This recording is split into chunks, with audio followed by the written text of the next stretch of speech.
राग गौड़ी रविदास जी के पदे। गौड़ी ग्वारेरी एक ओंकार सतनाम करता पुरख गुर प्रसाद।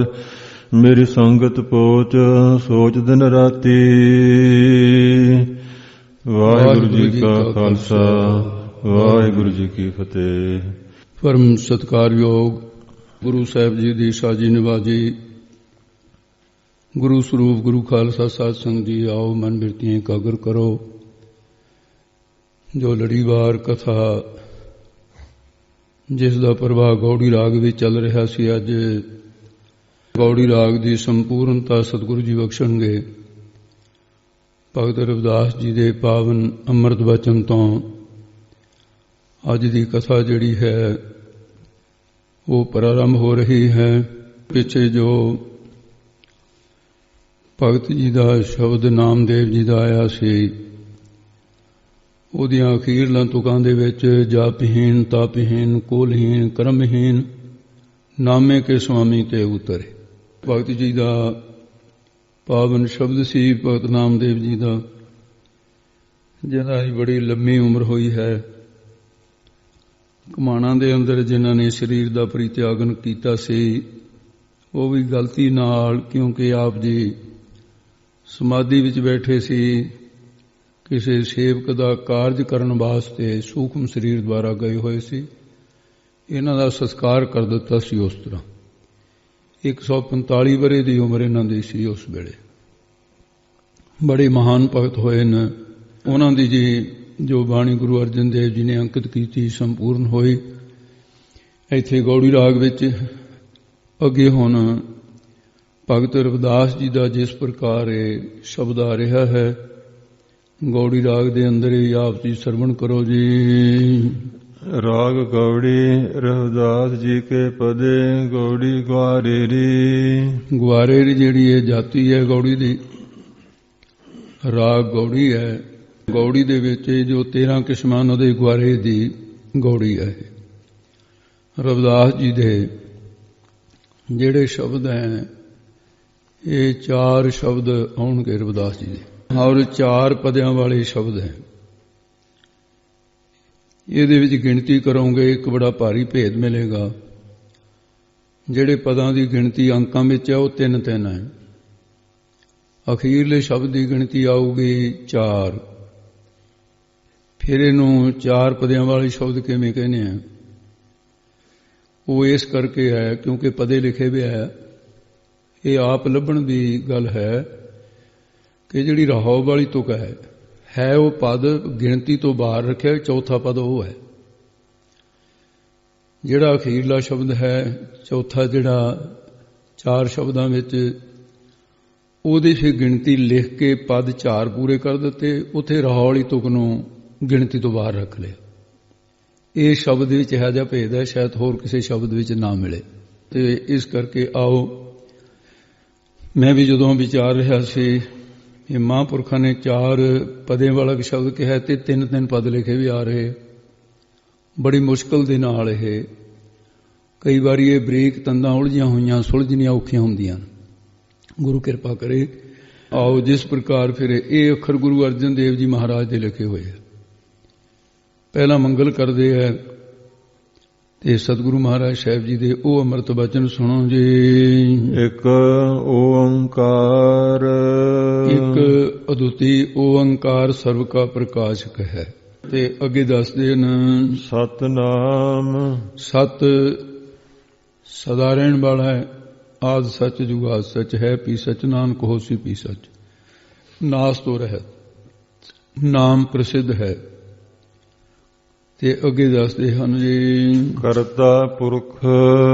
करता सृष्टि दा रचयिता है। पुरख व्यापक है। गुर प्रसाद। गुरु दी प्रसाद कृपा नाल प्राप्त हुंदा है। जां गुर चेतन है। प्रसाद आनंद स्वरूप है। ऐसा विशेषणा वाला जो परमेश्वर है ਉਹਦਾ सतगुरु महाराज साहब जी ने इत्थे मंगल खोड़सा मंत्र इसनूं कहा जाता है। वो खोड़सा मंत्र का मंगल कीता है जिहदे विच हरे राम ਰਾਮ ਰਾਮ ਹਰੇ ਹਰੇ, ਹਰੇ ਕ੍ਰਿਸ਼ਨਾ ਕ੍ਰਿਸ਼ਨਾ ਕ੍ਰਿਸ਼ਨਾ ਹਰੇ ਹਰੇ ਖੋੜਸਾ ਮੰਤਰ ਹੈ। ਤੇ ਉਹਦਾ ਮਹਾਤਮ ਬਹੁਤਾ ਦੱਸਦੇ ਸਨਾਤਨ ਮਤ ਵਾਲੇ ਗੁਰੂ ਸਾਹਿਬ ਜੀ ਨੇ ਉਹ ਫਿਰ ਇਸ ਤਰ੍ਹਾਂ ਦੇ ਭੇਦ ਮੰਗਲਾਂ ਵਿੱਚ ਰੱਖੇ। ਇਹ ਉਚਾਰਨ ਕਰਕੇ ਫਿਰ ਅੱਗੇ ਹੁਣ ਭਗਤ ਰਵਿਦਾਸ ਜੀ ਪਰਮੇਸ਼ਰ ਦੇ ਦਰਸ਼ਨਾਂ ਵਿੱਚ ਬੇਵਲ ਹੋਏ। ਪਰਮੇਸ਼ਰ ਨੇ ਦਰਸ਼ਨ ਦਿੱਤੇ। ਭਗਤ ਜੀ ਨੇ ਪਰਮੇਸ਼ਰ ਦੇ ਸਨਮੁਖ ਬੇਨਤੀਆਂ ਕਰਦੇ ਹੋਏ ਇਹ ਸ਼ਬਦ ਉਚਾਰਨ ਕੀਤਾ ਹੈ। ਮੇਰੀ ਸੰਗਤ ਪੋਚ ਸੋਚ ਦਿਨ ਰਾਤੀ। हे ਪਰਮੇਸ਼ਰ ਜੀ, ਮੇਰੀ ਸਾਡੀ ਜਿਹੜੀ ਸੰਗਤ ਸੋਭਤ ਹੈ, ਬੈਠਣ ਉੱਠਣਾ ਹੈ, ਮੇਲ ਜੋਲ ਹੈ, ਉਹ ਪੋਚ ਨੀਚ ਜਾਤੀ ਵਾਲੇ ਲੋਕਾਂ ਦੇ ਨਾਲ ਹੈ, ਜਿਨ੍ਹਾਂ ਨੂੰ ਬ੍ਰਾਹਮਣ ਚਮਿਆਰ ਕਹਿੰਦੇ ਨੇ। ਮੇਰਾ ਜਨਮ ਹੀ ਉੱਥੇ ਹੋਇਆ। ਮੈਂ ਜੁੱਤੀਆਂ ਗੰਢਣ ਵਾਲਾ ਤੇ ਮੇਰੀ ਸੰਗਤ ਵੀ ਉਹਨਾਂ ਦੇ ਵਿੱਚ ਹੈ ਜਿਹੜੇ ਜੁੱਤੀਆਂ ਗੰਢਦੇ। ਇਸ ਕਰਕੇ ਲੋਕੀ ਸਾਨੂੰ ਚਮਿਆਰ ਕਹਿੰਦੇ ਨੇ ਪਰਮੇਸ਼ਰ। ਇਸ ਕਰਕੇ ਮੇਰੀ ਸੰਗਤ ਪੋਚ। ਪੋਚ ਦਾ ਅਰਥ ਨੀਚ ਹੁੰਦਾ ਹੈ, ਵੀ ਬ੍ਰਾਹਮਣ ਸਾਨੂੰ ਨੀਚ ਕਹਿੰਦੇ। ਸੋਚ ਦਿਨ ਰਾਤੀ, ਇਹ ਦਿਨ ਰਾਤ ਮੈਨੂੰ ਬੜੀ ਭਾਰੀ ਸੋਚ ਰਹਿੰਦੀ ਹੈ। ਕੀ ਸੋਚ ਰਹਿੰਦੀ ਹੈ? ਕਿ ਮੇਰੀ ਕਲਿਆਣ ਕਿਵੇਂ ਹੋਵੇਗੀ, ਇਹ ਮੈਨੂੰ ਸੋਚ ਰਹਿੰਦੀ ਹੈ। ਜਾਂ ਫਿਰ ਮੈਂ ਪਵਿੱਤਰ ਕਿਵੇਂ ਹੋਵਾਂਗਾ। ਇਹ ਬ੍ਰਾਹਮਣ ਅਪਵਿੱਤਰ ਕਹਿੰਦੇ ਨੇ, ਸ਼ੂਦਰ ਕਹਿੰਦੇ ਆ। ਨਾਮਦੇਵ ਜੀ ਨੇ ਕਿਹਾ ਸੀ, ਸੂਦ ਸੂਦ ਕਰ ਮਾਰ ਉਠਾਇਓ, ਕਹਾਂ ਕਰੋ ਬਾਪ ਬੀਠਲਾ। ਜਾਂ ਫਿਰ ਮੇਰੀ ਸੰਗਤ ਪੋਚ ਸੋਚ ਦਿਨ ਰਾਤੀ। ਨੀਚ ਕੌਣ? ਨੀਚ ਕੋਈ ਜਾਤੀ ਕਰਕੇ ਤਾਂ ਹੁੰਦਾ ਨਹੀਂ, ਉਹ ਤਾਂ ਪੰਜਾਂ ਤੱਤਾਂ ਦੀਆਂ ਦੇਹਾਂ ਸਾਰਿਆਂ ਦੀਆਂ। ਨੀਚ ਹੁੰਦਾ ਵਿਕਾਰਾਂ ਕਰਕੇ। ਚਾਹੇ ਬ੍ਰਾਹਮਣ ਹੈ, ਜੇ ਉਹਦੇ 'ਚ ਵਿਕਾਰ ਆ ਗਏ ਤਾਂ ਉਹ ਨੀਚ ਹੈ। ਤੇ ਉੱਚਾ ਹੋਏਗਾ ਗੁਣਾ ਕਰਕੇ। ਉੱਚੋ ਥੇ ਤੂੰ ਉੱਚੋ ਨਹੀਂ, ਉੱਚੋ ਗੁਣ ਕਰ ਹੋਏ। ਗੁਣ ਕਰਕੇ ਉੱਚਾ ਹੁੰਦਾ ਹੈ। ਇਸ ਕਰਕੇ ਮਹਾਰਾਜ ਕਾਮ ਕ੍ਰੋਧ ਲੋਭ ਹੰਕਾਰ ਦੀ ਸੰਗਤ ਕਰਨ ਵਾਲੇ ਹਾਂ ਅਸੀਂ, ਵਿਕਾਰਾਂ ਦੀ ਸੰਗਤ ਕਰਨ ਵਾਲੇ ਹਾਂ। ਇਸ ਕਰਕੇ ਇਹ ਦਿਨ ਰਾਤ ਸੋਚ ਲੱਗੀ ਰਹਿੰਦੀ ਹੈ ਵੀ ਵਿਕਾਰਾਂ ਤੋਂ ਖਹਿੜਾ ਨਹੀਂ ਛੁੱਟਦਾ, ਕਲਿਆਣ ਕਿਵੇਂ ਹੋਏਗੀ। ਵਿਕਾਰ ਜਿਹੜੇ ਨੇ ਮਨ ਨੂੰ ਮੈਲਾ ਕਰ ਰਹੇ ਨੇ, ਸੁੱਧ ਕਿਵੇਂ ਹੋਵਾਂਗੇ। ਇਹ ਦਿਨ ਰਾਤ ਮੈਨੂੰ ਮਹਾਰਾਜ ਸੋਚ ਲੱਗੀ ਹੋਈ ਹੈ। ਮੇਰਾ ਕਰਮ ਕੁਟਲਤਾ ਜਨਮ ਕੋ ਭਾਤੀ। हे ਮੇਰੇ ਪਰਮੇਸ਼ਰ ਜੀ, ਫਿਰ ਮੇਰਾ ਜਿਹੜਾ ਕਰਮ ਵੀ ਹੈ ਉਹ ਕੁਟਲਤਾ ਨਾਮ ਹੁੰਦਾ ਟੇਢਤਾਈ ਦਾ। ਮੈਂ ਤਾਂ ਟੇਢੇ ਕਰਮ ਕਰਨ ਵਾਲਾ ਹਾਂ, ਯਾਨੀ ਸਿੱਧੇ ਕਰਮ ਨਹੀਂ ਮੈਂ ਕਰਨ ਵਾਲਾ। ਇਸ ਕਰਕੇ ਟੇਢਤਾਈ ਵਾਲਾ ਇਹ ਹੈ ਵੀ ਚਾਮੜੇ ਨੂੰ ਹੱਥ ਲੱਗਿਆ ਹੋਇਆ, ਕੋਈ ਰੋਟੀ ਨਹੀਂ ਖਾਂਦਾ, ਅਸੀਂ ਹਰ ਵਕਤ ਜੁੱਤੀਆਂ ਕੱਢਦੇ ਰਹੇ ਨੇ। ਕਰਮ ਹੀ ਟੇਢਤਾਈ ਵਾਲਾ। ਬ੍ਰਾਹਮਣਾਂ ਦੀ ਦ੍ਰਿਸ਼ਟੀ ਦੇ ਵਿੱਚ ਇਹ ਮੇਰੀ ਧਰਮ ਕਿਰਤ ਹੈ ਜਿਹੜੀ ਇਹ ਨੀਚਤਾਈ ਵਾਲੀ ਮੰਨੀ ਜਾਂਦੀ ਹੈ। ਤਾਂ ਫਿਰ ਉਹ ਭਾਤੀ ਦਾ ਅਰਥ ਹੈ ਕੁਟੰਗ, ਖੋਟਾ ਢੰਗ। ਮੇਰਾ ਕਰਮ ਕੁਟਿਲਤਾ। ਬੋਲਦੇ ਜੀ ਪੰਕਤੀ। ਜਨਮ ਕੋ ਭਾਂਤੀ। ਮੇਰਾ ਜਿਹੜਾ ਜਨਮ ਵੀ ਹੈ ਉਹ ਚੰਗੀ ਭਾਂਤ ਦਾ ਨਹੀਂ। ਭਾਂਤ ਸ੍ਰੇਸ਼ਟ ਭਾਂਤੀ ਦੇ ਨਾਲ ਨਹੀਂ ਮੈਂ ਜੰਮਿਆ, ਕੱਕਾ ਨਿਖੇਧ ਵਿੱਚ ਲੱਗ ਗਿਆ। ਕੋ ਭਾਂਤੀ ਤੋਂ ਮਤਲਬ ਹੈ ਵੀ ਬ੍ਰਾਹਮਣ ਕਹਿੰਦੇ ਨੇ ਜਿਹਦੇ ਘਰ ਬਹੁਤੀ ਗਰੀਬੀ ਰਹੇ ਉਹਦਾ ਚੰਗੇ ਲਗਨ 'ਚ ਜਨਮ ਨਹੀਂ ਹੋਇਆ। ਇਉਂ ਮਹਾਰਾਜ ਮੇਰਾ ਤਾਂ ਲਗਨ ਵੀ ਉਹ ਚੰਗਾ ਨਹੀਂ ਦਿਖਦਾ ਜਿਹਦੇ ਵਿੱਚ ਮੈਂ ਪੈਦਾ ਹੋਇਆ ਹਾਂ। ਰਾਮ ਗੁਸਈਆ ਜੀ ਕੇ ਜੀਵਨ। ਇਹ ਮੇਰੇ ਰਮੇ ਹੋਏ ਰਾਮ ਪਰਮੇਸ਼ਰ, ਗੋ ਧਰਤੀ ਦੇ ਸਾਈਆਂ, ਧਰਤੀ ਦੇ ਮਾਲਕ ਪ੍ਰਭੂ ਜੀ, ਤੁਸੀਂ ਤਾਂ ਸਾਰੇ ਜੀਵਾਂ ਦੇ ਜੀਵਨ ਰੂਪ ਹੋ। ਤੁਸੀਂ ਜੀਏ ਕੇ ਜੀਵਨ ਹੋ, ਜੀਵਨ ਰੂਪ ਹੋ ਮਹਾਰਾਜ। ਯਾਨੀ ਸਾਰਿਆਂ ਦੇ ਪ੍ਰਾਣ ਰੂਪ ਹੋ ਕੇ ਸਾਰਿਆਂ ਨੂੰ ਜਵਾਉਣ ਵਾਲੇ ਹੋ। ਤੁਸੀਂ ਐਸੇ ਹੋ। ਮੋਹਿ ਨ ਵਿਸਾਰਹੁ ਮੈਂ ਜਨ ਤੇਰਾ। ਭਗਤ ਕਬੀਰ, ਜਿਵੇਂ ਕਬੀਰ ਜੀ ਨੇ ਵੀ ਬਹੁਤ ਐਸੇ ਸ਼ਬਦ ਉਚਾਰਨ ਕੀਤੇ। ਇੱਥੇ ਭਗਤ ਰਵਿਦਾਸ ਜੀ ਕਹਿੰਦੇ ਨੇ, ਮੈਂ ਤੇਰਾ ਤੁਹਾਡਾ ਜਨ ਦਾਸ ਹਾਂ ਮਹਾਰਾਜ, ਮੈਂ ਸੇਵਕ ਹਾਂ। ਭਗਵਾਨ ਜੀ ਕਹਿਣ ਲੱਗੇ ਵੀ ਇਹਦੇ 'ਚ ਤਾਂ ਕੋਈ ਸ਼ੱਕ ਹੀ ਨਹੀਂ, ਤੂੰ ਮੇਰਾ ਸੇਵਕ ਹੈ, ਚਾਹੁੰਦਾ ਕੀ ਹੈ ਉਹ ਗੱਲ ਕਰ। ਕਹਿੰਦੇ ਮਹਾਰਾਜ ਗੱਲ ਇਹ ਹੈ, ਤੁਸੀਂ ਮੋਹੇ ਮੈਨੂੰ ਕਦਾਚਿਤ ਕਦੇ ਵੀ ਭੁਲਾ ਨਾ ਦਿਓ, ਕਿਤੇ ਮੈਨੂੰ ਗਰੀਬ ਨੂੰ ਭੁਲਾਇਓ ਨਾ ਮਹਾਰਾਜ, ਯਾਦ ਰੱਖਿਓ, ਭੁਲਾਓ ਨਾ ਮੈਨੂੰ ਕਦੇ ਵੀ। ਮੈਨੂੰ ਤੁਸੀਂ ਆਪਣਾ ਨਾਮ ਇਸ ਤਰੀਕੇ ਨਾਲ ਦੇ ਦਿਓ, ਕਦੇ ਮੈਨੂੰ ਤੁਹਾਡਾ ਨਾਮ ਜਿਹੜਾ ਤੁਹਾਡੀ ਮਾਇਆ ਭੁਲਾਵੇ ਨਾ। ਇਹ ਮਾਇਆ ਬੜੀ ਪ੍ਰਬਲ ਹੈ ਤੁਹਾਡੀ, ਭੁਲਾ ਦਿੰਦੀ ਹੈ। ਇਸ ਕਰਕੇ ਮੋਹ ਨਾ ਵਿਸਾਰੋ, ਮੇਰੇ ਹਿਰਦੇ ਚੋਂ ਨਾਮ ਨਾ ਵਿਸਾਰਿਓ, ਮਾਇਆ ਦਾ ਪਰਦਾ ਚੁੱਕ ਕੇ ਰੱਖਿਓ, ਕਿਉਂਕਿ ਮੈਂ ਤੁਹਾਡਾ ਜਨਮ ਹੈ, ਮੈਂ ਹੁਣ ਤੁਹਾਡਾ, ਤੁਹਾਨੂੰ ਲਾਜ ਹੈ। ਐਡੇ ਪਿਆਰ ਦੇ ਬਚਨ ਭਗਵਾਨ ਜੀ ਦੇ ਨਾਲ ਰਵਿਦਾਸ ਜੀ ਕਰ ਰਹੇ ਹਨ। ਰਹਾਉ ਅਸਥਾਈ ਦੇ ਕੇ ਫਰਮਾਉਂਦੇ ਐ, ਮੇਰੀ ਹਰਹੁ ਬਿਪਤ ਜਨ ਕਰਹੁ ਸੁਭਾਈ। ਹੇ ਮਹਾਰਾਜ, ਮੇਰੀ ਸਾਡੀ ਜੰਮਣ ਮਰਨ ਰੂਪੀ ਬਿਪਤ, ਮੁਸੀਬਤ, ਇਹ ਜਿਹੜੀ ਬਿਪਤਾ ਹੈ, ਮੁਸੀਬਤ ਨੂੰ ਕਹਿੰਦੇ ਨੇ ਹਰੋ ਨਾਸ ਕਰ ਦਿਓ। ਇਹ ਜੰਮਣ ਮਰਨ ਦੀ ਬਿਪਤਾ ਹੀ ਪਈ ਹੋਈ ਹੈ ਨਾ, ਇਹਨੂੰ ਨਾਸ ਕਰ ਦਿਓ। ਜਨ ਕਰਹੁ ਸੁਭਾਈ, ਮੈਨੂੰ ਜਨਦਾਸ ਨੂੰ ਆਪਣੀ ਭਗਤੀ ਦੇ ਕਰਕੇ ਸੁਭਾਈ ਸੋਭਨੀਕ ਕਰ ਦਿਓ। ਮੈਨੂੰ ਭਗਤੀ ਉਹ ਸੋਭ ਨਹੀਂ ਕਰ ਸਕਦੀ, ਜਿਸ ਕਰਕੇ ਮੈਨੂੰ ਆਪ ਜੀ ਦੀ ਭਗਤੀ ਦੀ ਸੋਭਾ ਪ੍ਰਾਪਤ ਹੋ ਜਾਵੇ। ਸੋ ਦਾ ਅਰਥ ਹੈ ਉਹ ਭਾਈ ਭਾਵਨਾ ਸਾਡੇ ਨਾਲ ਕਰੋ, ਮੈਨੂੰ ਇਹੀ ਦੀ ਭਾਵਨਾ ਦੇਵੋ। ਇਸ ਕਰਕੇ ਮਹਾਰਾਜ ਮੇਰੇ ਤੇ ਇਹ ਕਿਰਪਾ ਕਰੋ, ਭਗਤੀ ਰੂਪ ਸੋਭਾ ਹੀ ਚਾਹੀਦੀ ਹੈ ਮੈਨੂੰ, ਧਨ ਦੀ ਚਾਹੇ ਫੁੱਟੀ ਕੋਡੀ ਨਾ ਹੋਵੇ ਮੇਰੇ ਕੋਲ, ਬਸਤਰ ਨਾ ਹੋਣ ਮੇਰੇ ਕੋਲ, ਰੋਟੀ ਨਾ ਮਿਲੇ ਮੈਨੂੰ ਖਾਣ ਨੂੰ, ਮੇਰੇ ਪਰਿਵਾਰ ਨੂੰ ਨਾ ਮਿਲੇ, ਪਰ ਮੇਰੇ ਪਰਿਵਾਰ ਨੂੰ ਨਾਮ ਮਿਲੇ ਤੁਹਾਡਾ। ਇਹੀ ਸੋਭਾ ਹੈ ਮਹਾਰਾਜ, ਆਪ ਕਿਰਪਾ ਕਰੋ। ਚਰਨ ਨਾ ਛਾਡੋ ਸਰੀਰ ਕਲ ਜਾਈ। ਇਹ ਕਹਿ ਕੇ ਰਵਿਦਾਸ ਜੀ ਨੇ ਭਗਵਾਨ ਸਰਗੁਣ ਸਰੂਪ ਧਾਰਨ ਕਰਕੇ ਮਿਲਿਆ ਸੀ, ਚਰਨ ਪਕੜ ਲਏ। ਮੈਂ ਆਪ ਜੀ ਦੇ ਪੂਜਨੀਕ ਚਰਨ ਕਮਲਾਂ ਦੇ ਨਾਲ ਪ੍ਰੀਤੀ ਨੂੰ ਹੁਣ ਨਾ ਛੱਡੋ, ਮੈਂ ਛੱਡਾਂਗਾ ਨਹੀਂ।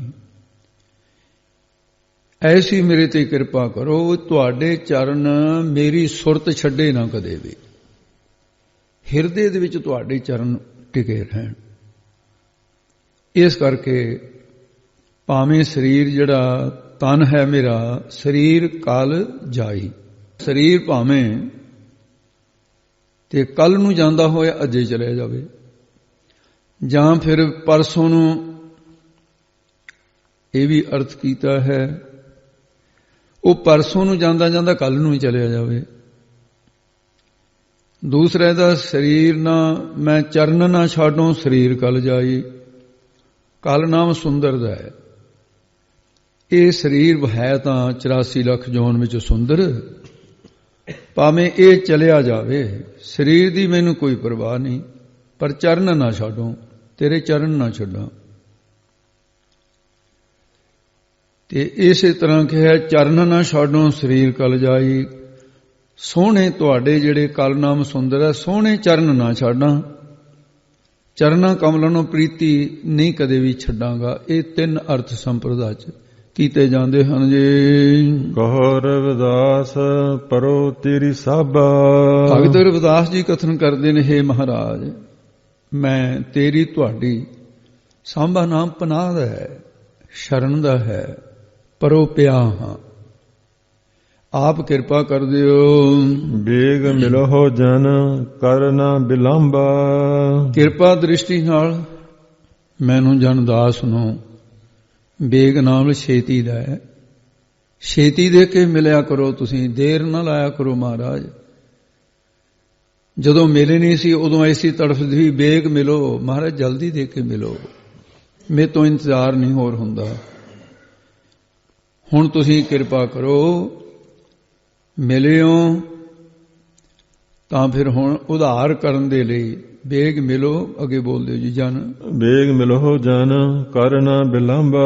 ਹੁਣ ਬਿਲੰਬਾਂ ਦੇਰੀ ਨਾ ਕਰੋ, ਬੇਗ ਜਲਦੀ ਦੇ ਕੇ ਮਹਾਰਾਜ ਆਪਣੇ ਚ ਅਭੇਦ ਕਰ ਲੋ। ਜੋ ਕੁਛ ਕਰਨਾ ਸੀ ਉਹ ਕਰ ਲਿਆ, ਬ੍ਰਹਮ ਗਿਆਨ ਤੱਕ ਇਸੀ ਗੱਲ ਕਿਰਤ ਹੋ ਗਏ, ਤੁਸੀਂ ਮਿਲ ਗਏ, ਹੁਣ ਤੁਸੀਂ ਜਿਉਂ ਜਲ ਮੇਂ ਜਲ ਆਏ ਖਟਾਨਾ, ਤਿਉ ਜੋਤੀ ਸੰਗ ਜੋਤ ਸਮਾਨਾ। ਇਉਂ ਮਿਲਾਪ ਹੋਇਆ ਰਹੇ। ਇਹ ਭਗਤ ਜੀ ਨੇ ਜਦੋਂ ਇਸ ਤਰ੍ਹਾਂ ਦੇ ਸਾਧ ਜੀ ਬਚਨ ਕਹੇ, ਭਗਵਾਨ ਜੀ ਬਹੁਤ ਪ੍ਰਸੰਨ ਹੋ ਕੇ ਆਪਣੀ ਛਾਤੀ ਨਾਲ ਲਾਇਆ। ਇਹ ਰਵਿਦਾਸ, ਤੂੰ ਹੁਣ ਮੇਰਾ ਰੂਪ ਹੋ ਗਿਆ। ਬ੍ਰਾਹਮਣ ਭਾਵੇਂ ਤੈਨੂੰ ਚਮਿਆਰ ਕਹਿਣ, ਪਰ ਤੂੰ ਮੇਰਾ ਪੁੱਤਰ ਹੈ। ਸਾਰੀ ਸੰਸਾਰ ਦੇ ਜਿੰਨੇ ਜੀਵਨ ਉਹ ਮੇਰੇ ਹੀ ਪੁੱਤਰ ਨੇ, ਪੈਦਾ ਕੀਤੇ ਹੋਏ। ਇਹ ਤਾਂ ਦਵੈਸ਼ ਵਾਲੇ ਲੋਕ ਨੂੰ, ਤੂੰ ਇਹਨਾਂ ਦੀ ਪਰਵਾਹ ਨਾ ਕਰਿਆ ਕਰ। ਤੇ ਦੇਖ ਲਓ ਵੀ ਪਰਮਾਤਮਾ ਦੀ ਉਹ ਕਿਰਪਾ ਸੀ, ਬ੍ਰਾਹਮਣਾਂ ਤੋਂ ਡੰਡੌਤਾਂ ਕਰਾ ਦਿੱਤੀਆਂ ਕੰਸੀ ਦੇ ਵਿੱਚ। ਅਬ ਵਿਪਰ ਕਰੈਂ ਡੰਡੌਤ, ਇਹ ਭਗਵਾਨ ਦੀ ਖੇਡ ਹੈ। ਇਉਂ ਫਿਰ ਇੱਕ ਦਿਨ ਭਗਤ ਰਵਿਦਾਸ ਜੀ ਪਰਮੇਸ਼ਰ ਦੇ ਪ੍ਰੇਮ ਵਿੱਚ ਲੀਨ ਸਮਾਧਿਸਟ ਬੈਠੇ ਸੀ। ਇੱਕ ਸਾਧੂ ਆ ਗਿਆ ਤੇ ਉਹਨੇ ਆ ਕੇ ਸੁਭਾਵਿਕ ਹੀ ਕਹਿੰਦੇ, ਜੀ ਕਈ ਵਾਰੀ ਪਤਾ ਹੀ ਨਹੀਂ ਲੱਗਦਾ ਤੁਸੀਂ ਇੱਥੇ ਨਹੀਂ ਹੁੰਦੇ, ਵੀ ਤੁਹਾਡਾ ਕੋਈ ਖਾਸ ਹੋਰ ਕਿਸੇ ਸ਼ਹਿਰ 'ਚ ਟਿਕਾਣਾ ਜਿੱਥੇ ਚਲੇ ਜਾਂਦੇ ਹੋ। ਭਗਤ ਜਨ ਆਪਣੀ ਮਰਜ਼ੀ ਨਾਲ ਪਿੰਡਾਂ 'ਚ ਸ਼ਹਿਰਾਂ 'ਚ ਚਲੇ ਜਾਂਦੇ ਨਾ। ਤੇ ਭਗਤ ਰਵਿਦਾਸ ਜੀ ਕਹਿੰਦੇ, ਹਾਂ ਐਸਾ ਵੀ ਹੈ। ਕਹਿੰਦੇ ਫਿਰ ਉਹ ਸ਼ਹਿਰ ਦਾ ਨਾਂ ਦੱਸੋ ਤੇ ਤੁਸੀਂ ਆਪਣਾ ਟਿਕਾਣਾ ਦੱਸੋ, ਪੂਰਾ ਪਤਾ ਦਿਓ। ਕਹਿੰਦੇ ਦਿਨ ਤੇ ਉਹ ਫਿਰ ਐਸਾ, ਇਹ ਜਿਹੜਾ ਪ੍ਰਸ਼ਨ ਸੀ ਉਹਦਾ ਸਾਧੂ ਦਾ, ਤੇ ਇੱਕ ਹੋਰ ਸੀ ਪ੍ਰਸ਼ਨ ਕਰਨ ਵਾਲਾ। ਉਹ ਕਹਿੰਦੇ, ਜੀ ਤੁਸੀਂ ਸਮਾਧੀ ਦੇ ਵਿੱਚ ਕਿਹੜੀ ਅਵਸਥਾ 'ਚ ਰਹਿੰਦੇ ਹੁੰਦੇ ਹੋ? ਜਾਂ ਇਸੇ ਸਾਧੂ ਨੇ ਐਸਾ ਪੁੱਛ ਲਿਆ। ਇਹਨਾਂ ਦੋਨਾਂ ਗੱਲਾਂ ਦਾ ਉੱਤਰ ਦੇਣ ਵਾਸਤੇ ਬੜਾ ਗਹਿਰਾਈ ਰੱਖਣ ਵਾਲਾ ਸ਼ਬਦ ਹੈ। ਇਹ ਸ਼ਬਦ ਦੇ ਵਿੱਚ ਫਿਰ ਅਗੰਮੀ ਗੱਲਾਂ ਕੀਤੀਆਂ ਹੋਈਆਂ ਰਵਿਦਾਸ ਜੀ ਨੇ। ਅੱਗੇ ਦੱਸਦੇ ਹਨ ਜੀ, ਬੇਗਮਪੁਰਾ ਸ਼ਹਿਰ ਕੋ ਨਾਉ। ਹੇ ਮਹਾਤਮਾ ਜੀ, ਸਾਡੇ ਪੁਰਾ ਨਾਮ ਸ਼ਹਿਰ ਨਗਰ, ਉਸ ਸ਼ਹਿਰ ਦਾ ਜਿਹੜਾ ਨਾਮ ਹੈ ਨਾ, ਉਹ ਬੇਗਮ, ਗਮ ਹੁੰਦਾ ਸੋਗ ਦਾ ਨਾਮ, ਸੋਗ ਤੋਂ ਬੇ ਰਹਿਤ, ਉੱਥੇ ਗਮ ਨਹੀਂ ਹੈ ਕਿਸੇ ਨੂੰ। ਅੱਛਾ ਜੀ, ਇਹੋ ਜਿਹਾ ਵੀ ਨਗਰ ਹੈ ਕੋਈ? ਕਿਸੇ ਨੂੰ ਗਮ ਨਹੀਂ ਕਹਿੰਦੇ ਨੇ, ਕਿਸੇ ਨੂੰ ਗਮ ਨਹੀਂ। ਇਸ ਕਰਕੇ ਉਹ ਫਿਰ ਪੁਰਾ ਪੂਰਨ ਆਨੰਦ ਸਰੂਪ ਹੈ। ਉੱਥੇ ਰਹਿਣ ਵਾਲੇ ਹਰ ਵੇਲੇ ਆਨੰਦ 'ਚ ਰਹਿੰਦੇ ਹੈ। ਕਹਿੰਦੇ ਜੀ ਇਹ ਗੱਲ ਬੜੀ ਹੈਰਾਨੀ ਵਾਲੀ ਹੈ। ਜਿੱਥੇ ਬੇਦਵੈਤ ਦੀ ਗਮ ਕਮਤਾ ਹੀ ਨਹੀਂ ਹੈ, ਬੇਗਮ ਬੇਦਵੈਤ ਗਮ ਗਮਤਾ, ਦਵੈਤ ਤੋਂ ਰਹਿਤ ਅਦਵੈਤ ਸਰੂਪ, ਉਹ ਅਸਥਾਨ ਸਾਡੇ ਸ਼ਹਿਰ ਦਾ ਨਾਮ ਹੈ। ਕਹਿੰਦੇ ਭਾਈ ਤੂੰ ਜਿਹੜਾ ਪੁੱਛਦਾ ਵੀ ਕਿਹੜੀ ਅਵਸਥਾ 'ਚ ਰਹਿੰਦੇ ਹੋ, ਕਹਿੰਦੇ ਉਹ ਅਵਸਥਾ ਦਾ ਨਾਮ ਤੁਰਿਆ ਪਦ ਹੈ। ਤੁਰਿਆ ਪਦ ਰੂਪੀ ਸ਼ਹਿਰ ਦਾ ਨਾਮ ਹੈ। ਦੋਨੇ ਗੱਲਾਂ ਕਰੀ ਜਾਂਦੇ ਨੇ, ਅਵਸਥਾ ਵੀ ਦੱਸਦੇ ਨੇ, ਸ਼ਹਿਰ ਵੀ ਦੱਸਦੇ ਹਨ। ਦੁਖ ਅੰਦੋਹ ਨਹੀਂ ਤਿਹ ਠਾਉ, ਤੇ ਉਸ ਠਾਉ ਅਸਥਾਨ ਵਿੱਚ ਜੰਮਣ ਮਰਨ ਰੂਪੀ ਤਾਂ ਜਿਹੜਾ ਦੁੱਖ ਹੈ, ਜਿਹੜਾ ਇਹ ਜੰਮਣ ਮਰਨ ਦਾ, ਇਹ ਨਹੀਂ ਹੈ ਉੱਥੇ, ਨਹੀਂ ਉੱਥੇ ਨਹੀਂ ਹੈ। ਦੁੱਖ ਅੰਦੋਹ ਵਿਸਰਾਮ ਇੱਥੇ ਰੱਖਣਾ ਹੈ। ਤੇ ਫਿਰ ਉੱਥੇ ਦੁੱਖ ਇਹ ਵੀ ਹੈ, ਪ੍ਰਮਾਣਗਤ ਸੰਸਾ, ਪ੍ਰਮੇਯਗਤ ਸੰਸਾ, ਵਿਪਰਜੈ ਸੰਸਾ, ਇਹਨਾਂ ਦਾ ਵੀ ਕੋਈ ਕਿਸੇ ਪ੍ਰਕਾਰ ਦਾ ਉੱਥੇ ਅੰਦੋਹ ਨਾਮ ਅੰਦੇਸੇ ਦਾ ਹੁੰਦਾ ਹੈ, ਸੰਸੇ ਦਾ ਹੁੰਦਾ ਹੈ। ਜੰਮਣ ਮਰਨ ਦਾ ਦੁੱਖ ਨਹੀਂ, ਪ੍ਰਮਾਣਗਤ ਪ੍ਰਮੇਯਗਤ ਵਿਪਰਜੈ ਸੰਸਾ, ਇਹ ਇਹਨਾਂ ਦਾ ਅੰਦੇਸਾ ਕੋਈ ਨਹੀਂ, ਇਹਨਾਂ ਦਾ ਸੰਸਾ ਹੀ ਕੋਈ ਨਹੀਂ ਹੈ। ਉੱਥੇ ਆਨੰਦ ਹੀ ਆਨੰਦ ਹੈ। ਨਾ ਤਸਵੀਸ ਖਿਰਾਜ ਨਾ ਮਾਲ। ਇੱਕ ਗੱਲ ਇਹਦੇ ਵਿੱਚ ਸ਼ਬਦ ਦੇ ਵਿੱਚ ਇੱਥੇ ਇੱਕ ਥਾਂ ਹੀ ਆਪ ਜੀ ਸਮਝ ਲਓ, ਇਹ ਸ਼ਬਦ ਦੇ ਵਿੱਚ ਅਰਬੀ ਭਾਸ਼ਾ ਦੇ ਸ਼ਬਦ ਬਹੁਤੇ ਵਰਤੇ ਹੋਏ ਨੇ ਭਗਤ ਰਵਿਦਾਸ ਜੀ ਨੇ। ਤਸਵੀਸ, ਜਵਾਲ, ਗਨੀ, ਮਾਮੂਰ, ਇਹ ਸਾਰੇ ਅਰਬੀ ਦੇ ਸ਼ਬਦ ਨੇ ਇਹ। ਇਸ ਕਰਕੇ ਫਿਰ ਥੋੜਾ ਜਿਹਾ ਜਿਹੜੇ ਅਰਥ ਨੇ ਉਹਨਾਂ ਦੇ ਵਿੱਚ ਤਾਂ ਇਹ ਇਸ ਤਰ੍ਹਾਂ ਦੀ ਕਠਿਨਤਾਈ ਮਹਿਸੂਸ ਹੁੰਦੀ ਹੈ। ਤੇ ਨਾ ਹੀ ਉੱਥੇ ਤਸਵੀਸ, ਤਸਵੀਸ ਅਰਬੀ ਦੇ ਸ਼ਰਮਿੰਦਗੀ ਨੂੰ ਕਹਿੰਦੇ ਨੇ। ਸ਼ਰਮਿੰਦਗੀ ਤਾਂ ਹੁੰਦੀ ਹੈ ਜੇ ਕੋਈ ਮਾੜਾ ਕੰਮ ਕਰੀਏ। ਮਾੜਾ ਕੰਮ ਕਰਨ ਵਾਲਾ ਹੀ ਨਹੀਂ ਉੱਥੇ ਸੱਚਖੰਡ 'ਚ ਕੌਣ ਹੈ? ਉੱਥੇ ਜਾ ਹੀ ਨਹੀਂ ਸਕਦਾ। ਤੇ ਦੂਸਰੇ ਦਾ ਅਰਥ ਹੈ ਘਬਰਾਹਟ। ਤਸਵੀਸ ਦੇ ਅਰਥ ਨੇ। ਘਬਰਾਹਟ ਤਾਂ ਹੁੰਦੀ ਹੈ ਜੇ ਕੋਈ ਵਿਪਤਾ ਪੈ ਜਾਏ। ਉੱਥੇ ਵਿਪਤਾ ਹੀ ਨਹੀਂ ਕੋਈ, ਘਬਰਾਹਟ ਕੋਈ ਨਹੀਂ ਹੈ। ਤੇ ਇਸ ਕਰਕੇ ਤੇ ਨਾ ਉੱਥੇ ਕੋਈ ਚਿੰਤਾ ਹੈ, ਕਿਉਂਕਿ ਘਬਰਾਹਟ ਤਾਂ ਹੁੰਦੀ ਉਹ ਚਿੰਤਾ ਦੇ ਵਿੱਚ ਹੈ, ਚਿੰਤਾ ਹੀ ਨਹੀਂ ਕੋਈ। ਨਾ ਤਸਵੀਸ, ਤਸਵੀਸ ਨਾਮ ਹੈਰਾਨੀ ਦਾ ਵੀ ਹੈ, ਉੱਥੇ ਹੈਰਾਨੀ ਵੀ ਨਹੀਂ ਹੈ। ਕੋਈ ਐਸੀ ਚੀਜ਼ ਅਚਰਜ ਹੈਰਾਨੀ ਕਰਨ ਵਾਲੀ ਘਟਨਾ ਹੀ ਨਹੀਂ ਘਟਦੀ। ਤੇ ਕਾਰਨ ਕੀ ਹੈ? ਕਹਿੰਦੇ ਖਿਰਾਜ ਨਾ ਮਾਲ। ਖਿਰਾਜ ਹੁੰਦਾ ਹੈ ਮੁਆਮਲਾ, ਜਿਹਨੂੰ ਹੁਣ ਦੀ ਬੋਲੀ ਟੈਕਸ ਕਹਿੰਦੇ ਹੈ। ਕਹਿੰਦੇ ਉੱਥੇ ਕੋਈ ਟੈਕਸ ਨਹੀਂ ਲੱਗਦਾ, ਕਿਸੇ ਨੂੰ ਮੁਆਮਲਾ ਨਹੀਂ ਦੇਣਾ ਪੈਂਦਾ। ਜਗਾਤ ਜਿਹਨੂੰ ਕਹਿੰਦੀ ਹੈ, ਸ਼ਹਿਰਾਂ 'ਚ ਬੈਠੇ ਹੁੰਦੇ ਆ ਚੁੰਗੀਆਂ ਵਾਲੇ, ਕਹਿੰਦੇ ਜੀ ਇਹ ਕੀ ਗੱਲ ਹੈ? ਕਹਿੰਦੇ ਆਸੁਰੀ ਸੰਪਦਾ ਰੂਪੀ ਮਾਲ ਧਨੀ ਨਹੀਂ ਹੈ, ਉੱਥੇ ਟੈਕਸ ਕਾਹਦੇ ਤੇ ਲੱਗੂ? ਕਾਮ ਕਰੋ ਲੋਭ ਮੋਹ ਹੰਕਾਰ ਹੀ ਨਹੀਂ। ਜਦੋਂ ਮਾਲ ਨਹੀਂ ਹੈ ਜਗਾਤ ਕਾਹਦੇ ਤੇ ਲੱਗੂ? ਤੁਰੇ ਜਾਂਦੇ ਬੰਦੇ ਥੋੜੀ ਜਗਾਤ ਲੱਗ ਜੂ, ਮਾਲ ਤਾਂ ਹੈ ਨਹੀਂ ਉਹਦੇ ਕੋਲ, ਮਾਲ ਤੇ ਜਗਾਤ ਲੱਗਦੀ ਹੈ। ਕਾਮ ਕਰੋ ਲੋਭ ਮੋਹ ਹੰਕਾਰ ਸ਼ਬਦ ਸਪਰਸ਼ ਰੂਪ ਰਸ ਗੰਧੇ, ਮਾਲ ਹੀ ਨਹੀਂ ਹੈ, ਜਗਾਤ ਕਾਹਦੀ?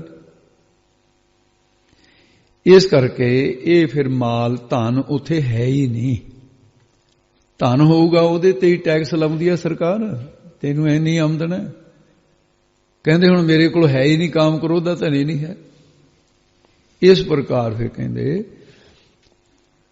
ਉਹ ਆਨੰਦ ਰੂਪ ਅਵਸਥਾ, ਉਹ ਆਨੰਦ ਰੂਪ ਸ਼ਹਿਰ ਹੈ ਮੇਰਾ। ਖੌਫ ਨਾ ਖਤਾ ਨਾ ਤਰਸ ਜਵਾਲ। ਇਹਨੂੰ ਭਾਈ ਅਣਜਾਣ ਪਾਠੀ ਬਹੁਤ ਵਾਰ ਸੁਣਿਆ, ਤੁਸੀਂ ਵੀ ਸੁਣਿਆ ਹੋਊਗਾ। ਜਿਹੜੇ ਸੰਥਿਆ ਕਰਦੇ ਹੋ ਕਹਿਣਗੇ ਅਸੀਂ ਖੱਤੇ ਬਹੁਤ ਕਮਾਉਂਦੇ, ਨਾਲੇ ਲੈ ਨਾਲ ਕਹਿਣਗੇ ਉਹ ਭਲਿਆ ਮਾਨਸਾ, ਖੱਤੇ ਤਾਂ ਖੇਤ ਹੁੰਦੇ ਆ। ਇਹਦਾ ਅਰਥ ਬਣਿਆ ਵੀ ਤੁਸੀਂ ਖੇਤੀ ਕਰਦੇ ਹੋ। ਕੌਣ ਕਹੂਗਾ ਇਹ ਜਿਹਨੂੰ ਪਾਠੀ? ਬਿਨਾਂ ਸਿੱਖੇ ਤੋਂ ਇੱਕੋ ਹੀ ਕੰਮ ਅੱਜ ਦੁਨੀਆ 'ਚ ਹੋ ਰਿਹਾ, ਉਹ ਹੈ ਪਾਠ। ਸਿੱਖਣ ਦੀ ਇੱਛਾ ਨਹੀਂ, ਕਰਨ ਦੀ ਇੱਛਾ ਹੈ, ਕਿਉਂਕਿ ਪੈਸੇ ਮਿਲਦੇ ਆ। ਮੇਰੇ ਉਹ ਵਚਨ ਵਾਰ-ਵਾਰ ਯਾਦ ਆਉਂਦਾ ਹੈ। ਮਹਾਂਪੁਰਖਾਂ ਦੇ ਕੋਲ ਇੱਕ ਸ਼ਾਮ ਦੇ ਟਾਈਮ ਅਖੰਡ ਪਾਠੀ ਆਪਣੀ ਰੌਲ ਲਾ ਕੇ ਇੱਕ ਜਣਾ ਪਾਠ ਤੇ ਬੈਠ ਗਿਆ, 4 ਜਣੇ ਉਹ ਮਹਾਂਪੁਰਸ਼ਾਂ ਕੋਲ ਆ ਗਏ।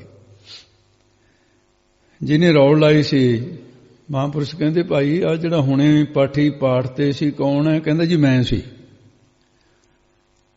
ਸੰਤ ਕਹਿੰਦੇ ਤੇਰੀ ਗਲਾ ਬੜਾ ਵਧੀਆ ਹੈ,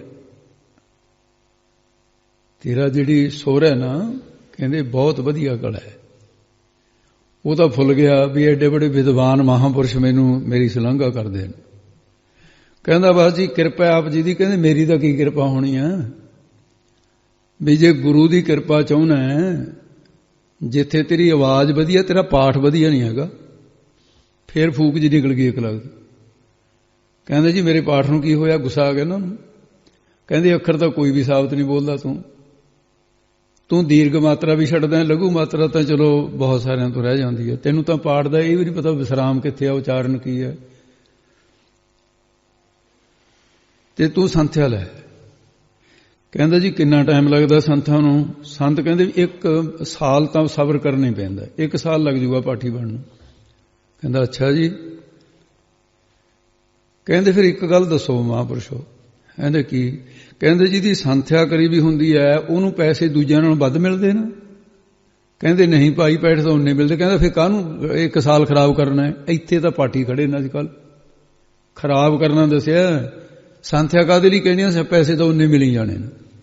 ਕਿਉਂ ਕਰਨਗੇ ਫਿਰ ਲੋਕ ਸੰਥਿਆ? ਭਾਈ ਉਹ ਤੁਹਾਡੇ ਕਰਮਾਂ 'ਚ ਸਿੰਘੋ ਗੱਫੇ ਦੋਨੇ ਹੱਥੀ ਲੁੱਟ ਲਓ ਤੁਸੀਂ।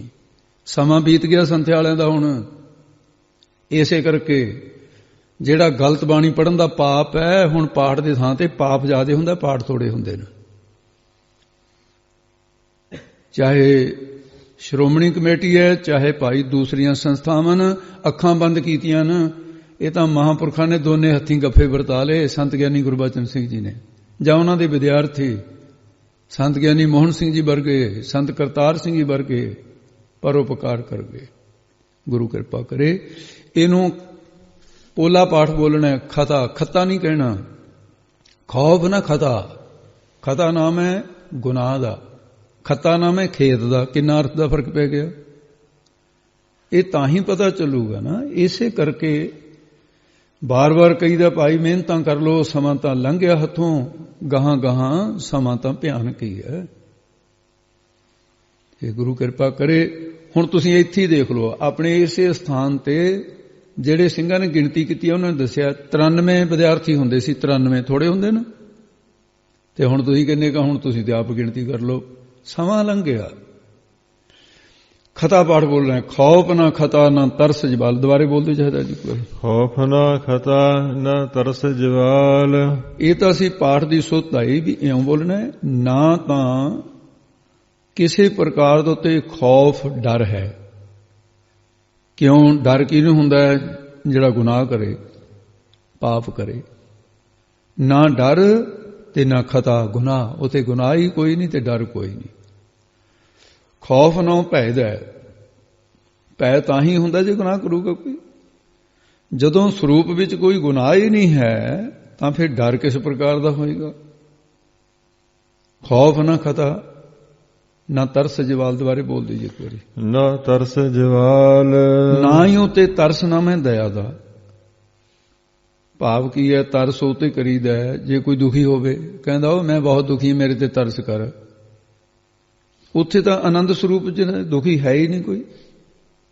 ਇਸ ਕਰਕੇ ਕੋਈ ਤਰਸ ਨਹੀਂ ਕਰਨਾ ਪੈਂਦਾ ਕਿਸੇ ਨੂੰ, ਨਾ ਕਿਸੇ ਪ੍ਰਕਾਰ ਦਾ ਜਵਾਲ ਘਾਟਾ ਹੈ ਉੱਥੇ। ਇਸ ਕਰਕੇ ਵੀ ਉੱਥੇ ਘਾਟਾ ਹੀ ਕੋਈ ਨਹੀਂ ਹੈ। ਕੋਈ ਘਾਟੇ ਵਿੱਚ ਹੈ ਨਹੀਂ। ਜਿਵੇਂ ਇੱਥੇ ਕੋਈ ਬਿਜ਼ਨਸ ਕਰਦਾ ਉਹਨੂੰ ਵੀ ਘਾਟਾ ਪੈ ਜਾਂਦਾ, ਖੇਤੀ ਕਰਦਾ ਉਹਨੂੰ ਘਾਟਾ ਪੈ ਜਾਂਦਾ, ਪਰ ਉੱਥੇ ਕੋਈ ਘਾਟ ਹੈ ਹੀ ਨਹੀਂ। ਕਿਉਂਕਿ ਵਾਹਿਗੁਰੂ ਕੈਸਾ ਹੈ, ਜਿਵੇਂ ਜਮਾਨ ਕੇ ਵਿਖੇ ਸਮਸਤ ਏਕ ਜੋਤ ਹੈ, ਨਾ ਘਾਟ ਹੈ ਨਾ ਬਾੜ ਹੈ, ਨਾ ਘਾਟ ਬਾੜ ਹੋਤ ਹੈ। ਵਾਹਿਗੁਰੂ ਦਾ ਸਰੂਪ ਜਦੋਂ ਹੋ ਗਏ, ਘਾਟ ਬਾੜ ਕੀ ਹੋਣੀ ਹੈ ਭਾਈ? ਇਸ ਪ੍ਰਕਾਰ ਦੱਸਦੇ। ਹਾਂਜੀ ਅੱਗੇ ਬੋਲੋ ਜੀ। ਅਬ ਮੋਹਿ ਖੂਬ ਵਤਨ ਗਹਿ ਪਾਈ। ਇਸ ਪ੍ਰਕਾਰ ਅਬ ਹੁਣ ਮੋਹਿ ਮੈਂ ਆਤਮ ਸਰੂਪ ਰੂਪੀ ਖੂਬ ਨਾਮ ਹੈ ਚੰਗੀ ਦਾ। ਉਹ ਚੰਗੇ ਵਤਨ ਦੇਸ਼ ਦੀ ਤੁਰਿਆ ਪਦ ਰੂਪੀ ਗਹਿ ਪਾਈ ਜਗ੍ਹਾ ਪ੍ਰਾਪਤ ਕਰ ਲਈ ਹੈ। ਤੁਰਿਆ ਪਦ ਰੂਪੀ ਜਗ੍ਹਾ ਮਿਲ ਗਈ ਹੈ। ਊਹਾ ਖੈਰ ਸਦਾ ਮੇਰੇ ਭਾਈ। ਹੇ ਮੇਰੇ ਸਾਡੇ ਭਾਈ ਭਰਾਵੋ, ਊਹਾ ਉਸ ਬੇਗਮਪੁਰੇ ਦੇ ਵਿੱਚ ਸਦਾ ਹਮੇਸ਼ਾ ਖੈਰ, ਭਲਾਈ, ਸੁੱਖ, ਆਨੰਦ ਹੈ। ਉੱਥੇ ਕਹਿੰਦਾ ਖੈਰ ਹੈ। ਇਹ ਜਦੋਂ ਮੁਸਲਮਾਨਾਂ ਦਾ ਰਾਜ ਰਿਹਾ, ਇਹ ਬੋਲੀਆਂ ਪ੍ਰਚਲਿਤ ਜ਼ਿਆਦਾ ਹੋਈਆਂ ਅਰਬੀ ਫਾਰਸੀ ਦੇ ਵਿੱਚੋਂ। ਖੈਰੀਅਤ ਹੈ। ਉਹ ਕਹਿੰਦੇ ਸੁੱਖ, ਉੱਥੇ ਆਨੰਦ ਹੀ ਆਨੰਦ ਹੈ ਹਮੇਸ਼ਾ। ਰਹਾਉ ਅਸਾਈ ਦੇ ਕੇ ਫਰਮਾਉਂਦੇ ਹਨ ਜੀ, ਕਾਇਮ ਦਾਇਮ ਸਦਾ ਪਾਤਸ਼ਾਹੀ। ਉੱਥੇ ਕਾਇਮ ਦਾਇਮ ਇਹ ਦੋ ਸ਼ਬਦ ਇਹਦੇ ਵਿੱਚ ਕਿਹਾ ਕਿ ਸਦਾ ਪਾਤਸ਼ਾਹੀ। ਉਸ ਸਰੂਪ ਦੀ ਜਾਂ ਸਰੂਪ ਰੂਪੀ ਪਾਤ ਨਾਮ ਹੁੰਦਾ ਤਖਤ ਦਾ, ਸਾਹੀ ਨਾਮ ਹੁੰਦਾ ਮਾਲਕੀ ਦਾ। ਜਿਹੜਾ ਤਖਤ ਤੇ ਬਿਰਾਜਣ ਵਾਲਾ ਹੋਵੇ, ਤਖਤ ਦਾ ਮਾਲਕ, ਉਹਨੂੰ ਪਾਤਸ਼ਾਹ ਕਹਿੰਦੇ। ਇਹ ਮੁਸਲਮਾਨਾਂ ਦਾ ਜਦੋਂ ਰਾਜ ਆਇਆ, ਫਿਰ ਇਹਨਾਂ ਨੇ ਪਾਤਸ਼ਾਹ ਸ਼ਬਦ ਬਦਲ ਕੇ ਬਾਦਸ਼ਾਹ ਸ਼ਬਦ ਕਰ ਲਿਆ। ਅਰਥ ਤਾਂ ਉਹੀ ਨਹੀਂ, ਪਰ ਪਾਤਸ਼ਾਹ ਦਾ ਅਰਥ ਸੁੱਧ ਬਣਦਾ ਹੈ। ਇਸ ਕਰਕੇ ਫਿਰ ਇਹ ਕਹਿੰਦੇ ਦਾਇਮ ਹਮੇਸ਼ਾ, ਭਾਵ ਸਦਾ ਰਹਿਣ ਵਾਲੀ। ਕਾਇਮ ਨਾਮ ਹੈ ਇਸਤਤ ਦਾ। ਉਹਦੀ ਪਾਤਸ਼ਾਹੀ ਸਦਾ ਹੀ ਕਾਇਮ ਰਹਿਣ ਵਾਲੀ ਹੈ, ਹਮੇਸ਼ਾ ਰਹਿਣ ਵਾਲੀ ਹੈ।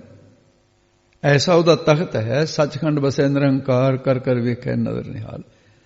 ਸੋ ਅੱਗੇ ਦੱਸਦੇ ਹਨ ਜੀ, ਦੋ ਮਹਨਾ ਸੇਮ ਏਕ ਸੋ ਆਹੀ। ਆਖੇ ਜੀ ਫਿਰ ਉਹਦਾ ਰੱਬ ਦਾ ਕੋਈ ਵਜ਼ੀਰ ਵੀ ਰੱਖਿਆ ਹੋਇਆ, ਕੋਈ ਬਖਸ਼ੀ ਵੀ ਰੱਖਿਆ ਹੋਇਆ? ਕਹਿੰਦੇ ਨਹੀਂ, ਇਕੱਲਾ ਆਪ ਹੈ ਪਾਤਸ਼ਾਹ। ਉਸ ਪਾਤਸ਼ਾਹ ਦਾ ਕੋਈ ਦੋਮ ਦੂਸਰਾ ਇੱਕ ਤਾਂ ਹੋ ਗਿਆ ਬਾਦਸ਼ਾਹ, ਦੋਮ ਦੂਸਰਾ ਵਜ਼ੀਰ ਕੋਈ ਨਹੀਂ ਹੈ, ਸੋਮ ਨਾਮ ਹੈ ਤੀਸਰੇ ਦਾ, ਤੀਸਰਾ ਖਜ਼ਾਨਚੀ ਕੋਈ ਨਹੀਂ ਉਹਦਾ ਰੱਖਿਆ ਹੋਇਆ, ਬਖਸ਼ੀ ਕੋਈ ਨਹੀਂ ਹੈ ਉਹਦਾ। ਦੋਮ ਨਾ ਸੇਮ, ਏਕ ਸੋ ਆਹੀ, ਇੱਕ ਇੱਕੋ ਹੀ, ਸੋ ਪਰਮੇਸ਼ਰ ਆਹੀ ਦਾ ਅਰਥ ਹੈ ਇੱਕੋ ਹੀ ਹੈ। ਭਾਈ ਗੁਰਦਾਸ ਨੇ ਬੜੇ ਸੋਹਣੇ ਸ਼ਬਦ ਲਿਖੇ ਹੈ, ਚੰਦਨ ਵਾਸ ਬਿਨਾਸਪਤ ਅੱਬਲ ਦੋਮ ਨਾ ਸੇਮ ਖਰਾਬਾ। ਗਿਣਤੀ ਕੀਤੀ ਹੈ, ਕੁੰਜੀ ਹੈ ਭਾਈ ਸਾਹਿਬ ਦੀ ਬਾਣੀ। ਇਸ ਕਰਕੇ ਜਿੱਥੇ ਗੁਰੂ ਗ੍ਰੰਥ ਸਾਹਿਬ ਦੀ ਸੰਥਿਆ, ਗੁਰੂ ਗ੍ਰੰਥ ਸਾਹਿਬ ਦੇ ਅਰਥਾਂ ਦੇ, ਉੱਥੇ ਭਾਈ ਗੁਰਦਾਸ ਨੂੰ ਜ਼ਰੂਰ ਪੜ੍ਹਨਾ ਚਾਹੀਦਾ।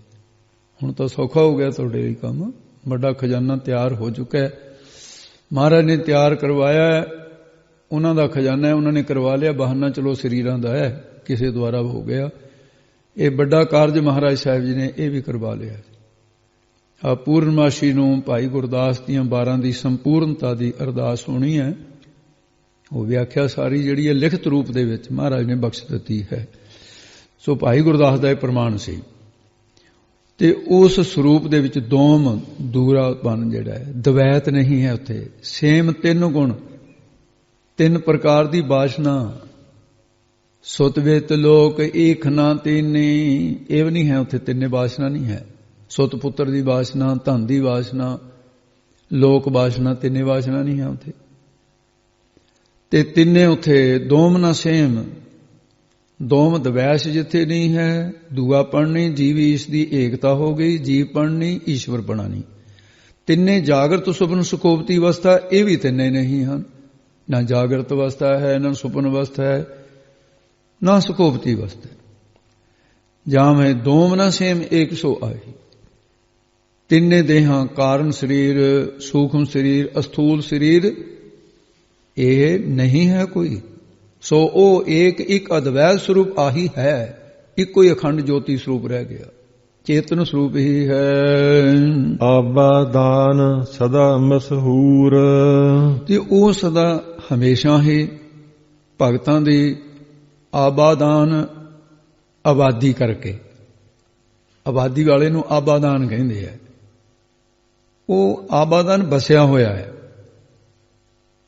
ਇਸ ਕਰਕੇ ਭਗਤ ਦੁਨੀਆ ਵਿੱਚ ਸਦਾ ਮਸ਼ਹੂਰ, ਮਸ਼ਹੂਰ ਨਾ ਮਸ਼ਹੂਰੀ ਦਾ, ਪ੍ਰਗਟਨ 8 ਪੈਰ ਜਨ ਹਰ ਹਰ ਜਪੈ, ਹਰ ਕਾ ਭਗਤ ਪ੍ਰਗਟ ਨਾ ਛਪੈ, ਛੁਪਦੇ ਨਹੀਂ ਹਨ। ਉਹਾਂ ਗਨੀ ਵਸਹਿ ਮਾਮੂਰ, ਉੱਥੇ ਨਾਮ ਰੂਪੀ ਧਨ ਵਾਲੇ, ਆਪਾਂ ਧਨੀ ਕਹਿੰਦੇ ਆ, ਤੇ ਅਰਬੀ ਦੇ ਵਿੱਚ ਇਹਨੂੰ ਗਨੀ ਕਹਿੰਦੇ ਨੇ, ਧਨੀ ਨੂੰ ਕਹਿੰਦੇ ਨੇ। ਉਹਾਂ ਗਨੀ ਵਸੈ ਮਾਮੂਰ, ਆਪਾਂ ਲਬਾਲਬ ਭਰਿਆ ਕਹਿੰਦੇ, ਉਹ ਮਾਮੂਰ ਕਹਿ ਦਿੱਤਾ, ਲਬਾਲਬ ਦਾ ਅਰਥ ਹੈ। ਉੱਥੇ ਨਾਮ ਧਨ ਵਾਲੇ ਬਸਦੇ ਨੇ, ਸ਼ੁਭ ਗੁਣ ਜਿਨ੍ਹਾਂ ਤੇ ਲਬਾਲਬ ਭਰੇ ਹੋਏ ਨੇ, ਮਾਮੂਰ ਲਬਾਲਬ ਭਰੇ ਹੋਏ ਨੇ, ਉਹ ਭਗਤ ਜੀ ਬਸਦੇ ਹਨ। ਨਾਮ ਧਨ ਜਿਸ ਜਨ ਕੇ ਪਾਲੇ, ਸੋਈ ਪੂਰਾ ਸਾਹਾ। ਨਾਮ ਵਿਹਾਰਾ, ਨਾਨਕ ਆਧਾਰਾ, ਨਾਮ ਪ੍ਰਾਪਤ ਲਾਹਾ। ਉਹਨਾਂ ਨੂੰ ਇਹ ਲਾਹਾ ਲੱਗਿਆ ਹੋਇਆ ਹੈ, ਇਹ ਲਾਹਾ ਖੱਟਿਆ ਹੋਇਆ ਉਹਨਾਂ ਨੇ। ਰਾਮ ਨਾਮ ਤਨ ਕਰਹਿ ਵਿਚਾਰ, ਸੇ ਤਨ ਗਨੀ, ਉਹ ਧਨੀ ਵੱਡੇ ਗਨੀ ਗਿਣੇ ਗਏ ਹਨ। ਰਾਮ ਨਾਮ ਜੋ ਕਰੇ ਵਿਚਾਰ, ਸੇ ਤਨਵੰਤ ਗਨੀ ਸੰਸਾਰ। ਭਾਗ ਠੜੇ ਹਰ ਸੰਤ ਤੁਮਾਰੇ, ਜਿਨ ਕਰ ਤਨ ਹਰ ਨਾਮਾ, ਉਹੀ ਵੱਡੇ ਧਨੀ ਹਨ। ਉੱਥੇ ਲਵਾ ਲਵ ਵਸਿਆ, ਭਰੇ ਹੋਏ ਗੁਣਾਂ ਦੇ ਬਸ ਰਹੇ ਨੇ ਸੱਚਖੰਡ ਵਿੱਚ।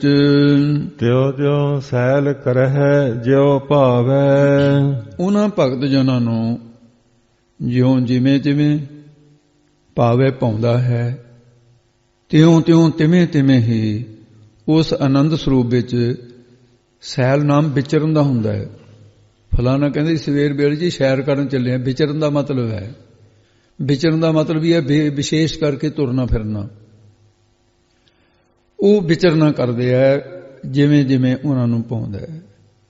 ਭਗਤ ਰਵਿਦਾਸ ਜੀ ਕਥਨ ਕਰਦੇ ਨੇ, ਕਹਿੰਦੇ ਜਿਵੇਂ ਸਾਨੂੰ ਭਾਵੇ ਪਾਉਂਦਾ ਹੈ, ਤਿਉਂ ਤਿਉਂ ਤਿਵੇਂ ਤਿਵੇਂ ਅਸੀਂ ਚੌਥੀ ਭੂਮਿਕਾ 'ਚ ਕਦੇ ਚਲੇ ਜਾਂਦੇ ਹਾਂ, ਤੇ ਕਦੇ 5ਵੀਂ ਭੂਮਿਕਾ ਚਲੇ ਜਾਂਦੇ ਆ, ਕਦੇ 6ਵੀਂ ਭੂਮਿਕਾ ਚਲੇ ਜਾਂਦੇ ਆ ਤੇ ਕਦੇ 7ਵੀਂ ਭੂਮਿਕਾ ਚਲੇ ਜਾਂਦੇ ਆ। ਇਹ ਅਸੀਂ ਸ਼ੈਲ ਕਰਦੇ ਫਿਰਦੇ ਹਾਂ, ਵਿਚਰਦੇ ਹਾਂ। ਇਹ ਸਾਡੀ ਸੁਰਤ ਸ਼ੈਲ ਕਰਦੀ ਹੈ। ਮਹਿਰਮ ਮਹਿਲ ਨਾ ਕੋ ਅਟਕਾਵੇ। ਜਿਵੇਂ ਕੋਈ ਬਾਦਸ਼ਾਹ ਦੇ ਮਹਲ ਜਿਹੜੇ ਰਾਜ ਮਹਿਲ ਹੁੰਦੇ ਐ, ਉਹਨਾਂ ਦਾ ਜਿਹੜਾ ਭੇਤੀ ਹੈ, ਨਿਕਟ ਵਰਤੀ ਹੈ ਬਾਦਸ਼ਾਹ ਦੇ, ਉਹਨਾਂ ਨੂੰ ਮਹਿਲ ਦੇ ਵਿੱਚ ਜਾਣ ਆਉਣ ਨੂੰ ਕੋਈ ਸਿਪਾਹੀ ਰੋਕਦਾ ਨਹੀਂ। ਉਹ ਕਹਿੰਦੇ ਬਾਦਸ਼ਾਹ ਦਾ ਨਿਕਟ ਵਰਤੀ ਹੈ, ਵੀ ਇਹਨੂੰ ਕੰਮ ਕਰ ਰਹਿੰਦੇ, ਕਦੇ ਆ ਗਿਆ ਕਦੇ ਚਲਿਆ ਗਿਆ। ਉਹਨੂੰ ਕੋਈ ਫਿਰ ਨਾ ਕੋ ਅਟਕਾਵੇ, ਨਹੀਂ ਕੋਈ ਅਟਕਾਉਂਦਾ ਹੈ, ਰੋਕਦਾ ਨਹੀਂ ਹੈ। ਇਸੇ ਪ੍ਰਕਾਰ ਕਹਿੰਦੇ ਮਹਿਰਮ ਮਹਿਲ ਨਾ ਕੋ ਅਟਕਾਵੇ। ਜਿਹੜੇ ਭਗਤ ਜਨ ਹਨ ਉਹ ਵਾਹਿਗੁਰੂ ਦੇ ਮਹਿਲ ਸਰੂਪ ਦੇ ਮਹਿਰਮ ਭੇਤੀ ਹੋ ਗਏ। ਬ੍ਰਹਮ ਗਿਆਨ ਦੁਆਰਾ ਆਪਣੇ ਨਿਜ ਸਰੂਪ ਨੂੰ ਜਾਣਨ ਵਾਲੇ ਹੋ ਗਏ। ਉਹਨਾਂ ਨੂੰ ਰਾਗ ਦਵੈਸ਼ ਕਾਮ ਕ੍ਰੋਧ ਆਦਿ ਕੋਈ ਵੀ ਰੋਕ ਨਹੀਂ ਸਕਦਾ। ਫਿਰ ਭਗਤੀ ਦੇ ਚ ਰੁਕਾਵਟ ਨਹੀਂ ਬਣ ਸਕਦਾ। ਜਾਂ ਬ੍ਰਹਮ ਲੋਕ ਦੇ ਸੁਖ, ਇੰਦਰਪੁਰੀ ਦੇ ਸੁਖ, ਇਹ ਉਹਨਾਂ ਨੂੰ ਰੋਕ ਨਹੀਂ ਸਕਦੇ, ਕਿਉਂਕਿ ਇਹ ਤੋਂ ਉੱਪਰ ਚਲੇ ਗਏ। ਕੋਈ ਵੀ ਨਾ ਅਟਕਾਵੇ, ਇਹ ਅਟਕਾ ਨਹੀਂ ਸਕਦੇ ਵੀ ਉਹਨਾਂ ਦੇ ਮਨ ਨੂੰ ਕੋਈ ਵਿਚਲਿਤ ਕਰ ਦੇਵੇ, ਬਾਸ਼ਨਾ ਜਾਂ ਕਾਮ ਕ੍ਰੋਧ ਆਦਿ ਵਿਕਾਰ, ਜਾਂ ਬ੍ਰਹਮਪੁਰੀ ਦੇ ਸੁਖ, ਸਵਰਗ ਦੀਆਂ ਅਪਰਸ਼ਰਾਂ ਲਵਾਇਮਾਨ ਕਰ ਲੈਣ। ਇਹ ਕੁਝ ਵੀ ਨਹੀਂ ਹੋ ਸਕਦਾ, ਕਿਉਂਕਿ ਉਹ ਪਰਮੇਸ਼ਰ ਦੇ ਸਰੂਪ ਦੇ ਆਨੰਦ ਦੇ ਵਿੱਚ ਗੁਰਚ ਹੋ ਗਏ। ਉਹਨਾਂ ਦੀ ਅਵਸਥਾ ਇਦੋਂ ਉੱਪਰ ਚਲੀ ਗਈ। ਤੀਨ ਵਿਆਪੈ ਜਗਤ ਕੋ ਤੁਰਿਆ ਪਾਵੈ ਕੋਏ, ਨਾਨਕ ਸੰਤ ਨਿਰਮਲ ਪਏ, ਜਿਨ ਮਨ ਬਸਿਆ ਸੋਏ। ਅੱਗੇ ਦੱਸਦੇ ਹਨ, ਕਹਿ ਰਵਿਦਾਸ ਖਲਾਸ ਚਮਾਰਾ। ਰਵਿਦਾਸ ਭਗਤ ਜੀ ਕਹਿੰਦੇ ਨੇ ਕਿ ਮੈਂ ਜਾਤੀ ਦਾ ਤਾਂ ਭਾਵੇਂ ਲੋਕ ਬ੍ਰਾਹਮਣ ਕਾਂਸੀ ਦੇ ਵਿੱਚ ਮੈਨੂੰ ਚਮਿਆਰ ਕਹਿੰਦੇ ਨੇ, ਬੜਾ ਅਪਮਾਨ ਕੀਤਾ ਬ੍ਰਾਹਮਣਾਂ ਨੇ ਮੇਰਾ। ਕਹਿੰਦੇ ਮੈਂ ਖੁਦ ਆਪਣੇ ਆਪ ਨੂੰ ਕਹਿੰਦਾ ਵੀ ਹਾਂ ਮੈਂ ਚਮਿਆਰ ਹਾਂ, ਮੈਨੂੰ ਤਾਂ ਕੋਈ ਗੁੱਸਾ ਨਹੀਂ, ਮੈਂ ਜੰਮਿਆ ਹੀ ਚਮਿਆਰਾਂ ਦੇ ਆ। ਪਰ ਇੱਕ ਗੱਲ ਹੈ, ਕਹਿ ਰਵਿਦਾਸ ਖਲਾਸ ਚਮਾਰਾ, ਵੀ ਕਰਤਾ ਭੋਗਤਾ ਰੂਪੀ ਜਿਹੜੀ ਹੰਗਤਾ ਸੀ ਨਾ, ਇਹਨਾਂ ਦੇ ਬੰਧਨਾਂ ਤੋਂ ਖਲਾਸ ਛੁੱਟ ਗਿਆ ਹਾਂ। ਇਸ ਕਰਕੇ ਕਹਿ ਰਵਿਦਾਸ ਖਲਾਸ ਚਮਾਰਾ। ਦੂਜਾ ਅਰਥ ਹੈ, ਜੋ ਚੰਮ ਨਾਮ ਹੈ ਚਮੜੇ ਦਾ, ਆਲਾ ਨਾਮ ਹੈ ਘਰ ਦਾ। ਚਮੜੇ ਦਾ ਘਰ ਕੀ ਹੈ? ਸਰੀਰ। ਮੈਂ ਇਹਦੇ 'ਚ ਰਹਿਣ ਵਾਲਾ। ਪਰ ਬ੍ਰਾਹਮਣ ਤੁਸੀਂ ਦੱਸੋ ਵੀ ਤੁਸੀਂ ਵੀ ਤਾਂ ਚਮੜੇ ਦੇ ਘਰ 'ਚ ਰਹਿੰਦੇ ਹੋ, ਤੁਸੀਂ ਵੀ ਚਮਿਆਰ ਹੋ। ਫਿਰ ਬ੍ਰਾਹਮਣਪਣਾ ਕਿਵੇਂ ਹੋਇਆ? ਚਮਿਆਰਪਣਾ ਤਾਂ ਸਿੱਧ ਹੁੰਦਾ ਹੈ, ਕਿਉਂਕਿ ਚਮੜੇ ਦੇ ਆਲਾ ਨਾਮ ਘਰ ਦਾ ਹੈ। ਚਮੜੇ ਦੇ ਮਕਾਨ 'ਚ ਤੁਸੀਂ ਰਹਿੰਦੇ, ਚਮੜੇ 'ਚ ਮੈਂ ਰਹਿਣਾ। ਕੈਸਾ ਸੋਹਣਾ ਅਰਥ ਕੀਤਾ। ਇਸ ਕਰਕੇ ਫਿਰ ਮੈਂ ਇਹ ਚਮੜੇ ਦੇ ਆਲਾ ਘਰ ਸਰੀਰ ਹੈ, ਇਹਦੇ ਦੇਹ ਅਧਿਆਸ ਤੋਂ ਖਲਾਸ ਛੁੱਟ ਗਏ। ਮੈਨੂੰ ਦੇਹ ਅਧਿਆਸ ਨਹੀਂ ਰਿਹਾ, ਤੁਹਾਨੂੰ ਦੇਹ ਅਧਿਆਸ ਹੈ। ਤੁਸੀਂ ਦੇਹ ਦਾ ਰੂਪ ਬਣੇ ਹੋਏ ਹੋ, ਇਹਦਾ ਮਤਲਬ ਚਮਿਆਰ ਦਾ ਰੂਪ ਤੁਸੀਂ ਬਣੇ ਹੋ, ਜਿਹੜੇ ਬ੍ਰਾਹਮਣ ਕਹੋਨੇ ਹੋ ਆਪਣੇ ਆਪ ਨੂੰ। ਤੇ ਮੈਂ ਤਾਂ ਛੁੱਟ ਗਿਆ ਉਸ ਤੋਂ, ਮੈਂ ਤਾਂ ਬ੍ਰਹਮ ਰੂਪ ਹੋ ਗਿਆ। ਕਹੋ ਕਬੀਰ, ਜੋ ਬ੍ਰਹਮ ਵਿਚਾਰਾ ਸੋ ਬ੍ਰਾਹਮਣ ਕਹੀਅਤ ਹੈ ਹਮਾਰੇ। ਸੋ ਇਸ ਕਰਕੇ ਐਸਾ ਇਹਦੇ 'ਚ ਅਰਥ ਰੱਖਿਆ ਹੈ ਕਿ ਮੈਂ ਇਸ ਤੋਂ ਖਲਾਸੀ ਹੋ ਗਈ, ਛੁੱਟ ਗਿਆ ਹਾਂ। ਜੋ ਹਮ ਸ਼ਹਿਰੀ ਸੋ ਮੀਤ ਹਮਾਰਾ। ਜਿਹੜਾ ਹਮ ਸਾਡੇ ਸਰੂਪ ਦੀ, ਬੇਗਮਪੁਰੇ ਦੀ, ਸ਼ਹਿਰੀ ਸ਼ਹਿਰ ਵਿੱਚ ਰਹਿਣ ਵਾਲਾ ਹੈ। ਇਹ ਕਹਿੰਦਾ ਨਾ ਵੀ ਹਮ ਸ਼ਹਿਰੀ, ਜਿਵੇਂ ਹਮ ਜਮਾਤੀ, ਬਰਾਬਰ ਦੀ ਜਮਾਤ ਦੇ ਵਿੱਚ ਰਹਿਣ ਵਾਲਾ। ਤੇ ਇਸੇ ਤਰ੍ਹਾਂ ਹਮ ਸ਼ਹਿਰੀ ਜਿਹੜੇ ਇੱਕੋ ਬਸਤੀ 'ਚ ਰਹਿੰਦੇ ਹੋਣ, ਤੇ ਉਹ ਕਹਿੰਦੇ ਵੀ ਸਾਡੇ ਸ਼ਹਿਰ ਦਾ ਹੈ, ਇਹ ਸਾਡਾ ਪਿੰਡੂ ਹੈ, ਸਾਡਾ ਗਰਾਈ ਹੈ, ਇਹ ਸਾਡਾ ਸ਼ਹਿਰੀ ਹੈ, ਅਸੀਂ ਇੱਕੋ ਸ਼ਹਿਰ ਦੇ ਰਹਿੰਦੇ ਹਾਂ। ਜੋ ਹਮ ਸ਼ਹਿਰੇ ਸੋ ਮੀਤ ਹਮਾਰਾ। ਜਿਹੜਾ ਹਮ ਸਾਡੇ ਸਰੂਪ ਦੀ, ਬੇਗਮਪੁਰੇ ਦੀ, ਸ਼ਹਿਰੀ ਸ਼ਹਿਰ ਵਿੱਚ ਰਹਿਣ ਵਾਲਾ ਹੈ, ਉਹ ਸਾਡਾ ਤਾਂ ਮਿੱਤਰ ਹੈ। ਉਹ ਹੈ ਮਹਾਤਮਾ ਸਾਡਾ ਮਿੱਤਰ, ਜਿਹੜਾ ਇਸ ਅਵਸਥਾ 'ਚ ਰਹੇ। ਇਹ ਸ਼ਬਦ ਸਾਸ ਜੀ ਉਚਾਰਨ ਕੀਤਾ, ਦੱਸਿਆ ਕਿ ਮੈਂ ਤਾਂ ਭਾਈ ਇਹ ਸ਼ਹਿਰ ਵਿੱਚ ਰਹਿਣ ਵਾਲਾ, ਮੇਰੀ ਆਹ ਅਵਸਥਾ ਹੈ। ਇਹ ਅਵਸਥਾ ਨੂੰ ਆਮ ਕਰਕੇ ਪ੍ਰਗਟ ਨਹੀਂ ਕਰਦੇ ਸੰਤ ਜਨ, ਪਰ ਜਿਗਿਆਸੂਆਂ ਦੇ ਭਲੇ ਵਾਸਤੇ ਲੁਕਾਉਂਦੇ ਵੀ ਨਹੀਂ ਹਨ। ਅੱਗੇ ਹੁਣ ਹੋਰ ਸ਼ਬਦ ਉਚਾਰਨ ਕਰਦੇ ਨੇ ਜੀ। ਇੱਕ ਓੰਕਾਰ ਸਤਿਗੁਰ ਪ੍ਰਸਾਦ। ਇੱਕ ਅਦੁੱਤੀ ਓੰਕਾਰ ਸਰਬ ਕਾ ਪ੍ਰਕਾਸ਼।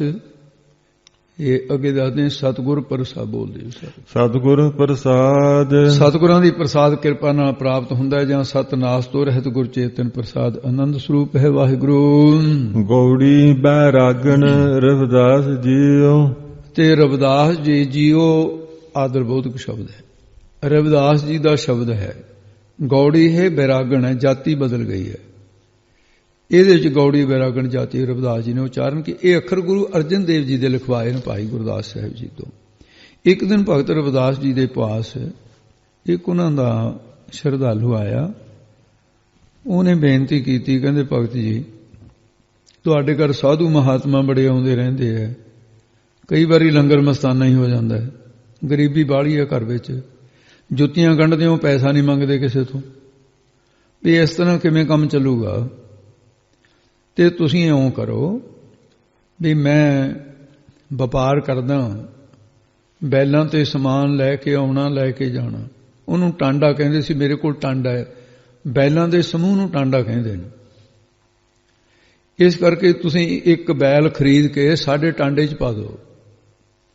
ਪੁਰਾਣੇ ਸਮੇਂ 'ਚ ਜਿਵੇਂ ਹੁਣ ਤਾਂ ਉਹ ਵੀ ਸਮਾਂ ਬੀਤਦਾ ਜਾਂਦਾ ਹੈ, ਜੇ ਕੋਈ ਰਿਸ਼ਤੇਦਾਰ ਕਮਜ਼ੋਰ ਹੁੰਦਾ ਕਹਿੰਦਾ ਵੀ ਤੂੰ ਐਂ ਕਰ ਮੇਰੀ ਕੰਪਨੀ 'ਚ ਟਰੱਕ ਪਾ ਦੇ, ਇੱਕ ਤੇਰਾ ਰੁਜ਼ਗਾਰ ਚੱਲਿਆ ਜਾਊ, ਜਾਂ ਬੱਸ ਪਾ ਦੇ ਇੱਕ। ਹੁਣ ਵੀ ਚੱਲਦਾ ਪਰ ਘਟ ਗਿਆ ਬਹੁਤ। ਉਹ ਕਹਿੰਦਾ ਤੂੰ ਬੈਲ ਪਾ ਦੇ, ਉਦੋਂ ਤਾਂ ਬੈਲ ਹੀ ਸੀ ਨਾ। ਉਹਦੀ ਜਿੰਨੀ ਆਮਦਨ ਹੋਊਗੀ ਮੁਨਾਫਾ ਉਹ ਅਸੀਂ ਤੈਨੂੰ ਦੇ ਜਾ, ਉਹਦੇ ਨਾਲ ਲੰਗਰ ਚੱਲੀ ਜਾਊਗਾ। ਇਹ ਰਵਿਦਾਸ ਜੀ ਨੂੰ ਕਿਹਾ। ਉਸ ਵੇਲੇ ਰਵਿਦਾਸ ਜੀ ਕਹਿਣ ਲੱਗੇ, ਉਹਦੀ ਗੱਲ ਸੁਣ ਕੇ ਉਹਨੂੰ ਆਤਮ ਸਿੱਖਿਆ ਦਿੰਦੇ ਹੋਏ ਇਹ ਪਾਵਨ ਸ਼ਬਦ ਉਚਾਰਨ ਕਰਦੇ ਨੇ। ਕਹਿੰਦੇ ਭਾਈ ਵੀ ਮੇਰੇ ਕੋਲ ਤਾਂ ਪਹਿਲੀ ਬੈਲ ਹੈਗਾ ਖਰੀਦਿਆ ਹੋਇਆ, ਹੋਰ ਬੈਲ ਕਾਹਦੇ ਲਈ ਖਰੀਦਣਾ। ਆਖੇ ਜੀ ਕਿਹੜਾ ਬੈਲ ਹੈ ਤੁਹਾਡੇ ਕੋਲ। ਉਸ ਵੇਲੇ ਦੱਸਦੇ ਹਨ ਘਟ ਅਵਕਟ ਡੂਗਰ ਘਣਾ। ਹਾਂਜੀ, ਘਟ ਅੰਤਸ਼ਕਰਨ ਦਾ ਨਾਮ ਹੈ। ਇਹਦੇ ਅੰਦਰ ਕਾਮ ਹੈ, ਕ੍ਰੋਧ ਹੈ, ਲੋਭ ਮੋਹ ਹੰਕਾਰ ਹੈ। ਇਹ ਜਿਹੜੀਆਂ ਰੁਕਾਵਟਾਂ ਭਗਤੀ 'ਚ ਪਾਉਣ ਵਾਲੇ ਹੈ, ਇਹ ਕਾਮ ਕ੍ਰੋਧ ਦੀਆਂ ਅਵਕਟ ਕਠਨ ਘਾਟੀਆਂ ਨੇ। ਇਹਨਾਂ ਘਾਟੀਆਂ ਨੂੰ ਕੋਈ ਸੂਰਮਾ ਹੀ ਤੈਅ ਕਰ ਸਕਦਾ ਹੈ। ਇਸ ਕਰਕੇ ਘਣਾ ਬਹੁਤੇ ਇਸ ਘਾਟੀ ਦੇ ਡੂਗਰ ਪਹਾੜਾਂ ਦੀ ਨਿਆਈ ਨੇ। ਤਾਂ ਇਹ ਸਮਝ ਲਓ, ਜੇ ਪਹਾੜਾਂ ਦਾ ਚੜ੍ਹਨਾ ਔਖਾ ਹੈ, ਕਾਮ ਕ੍ਰੋਧ ਨੂੰ ਬਸ ਕਰਨਾ ਵੀ ਔਖਾ ਹੈ। ਘਟ ਅਵਕਟ ਡੂਗਰ ਘਣਾ। ਘਟ ਹਿਰਦੇ ਦੇ ਅੰਦਰ ਜੋ ਸ਼ੁਭ ਸੰਕਲਪ ਹਨ ਉਹ ਸ੍ਰੇਸ਼ਟ ਘਾਟ ਹੈ। ਜੋ ਮੰਦ ਸੰਕਲਪ ਨੇ ਉਹ ਅਵਕਟ ਔਖੀਆਂ ਘਾਟੀਆਂ ਨੇ। ਪੰਜੇ ਕੋਸ਼ਾਂ ਰੂਪੀ ਘਣਾ ਬਹੁਤੇ ਡੂਗਰ ਪਹਾੜ ਨੇ। ਜਿਹੜਾ ਇਹ ਸਰੀਰ ਹੈ ਇਹਨੂੰ ਅੰਨਮय ਕੋਸ਼, ਪ੍ਰਾਣਮय ਕੋਸ਼, ਵਿਗਿਆਨਮय ਕੋਸ਼, ਮਨਮय ਕੋਸ਼, ਆਨੰਦਮय ਕੋਸ਼।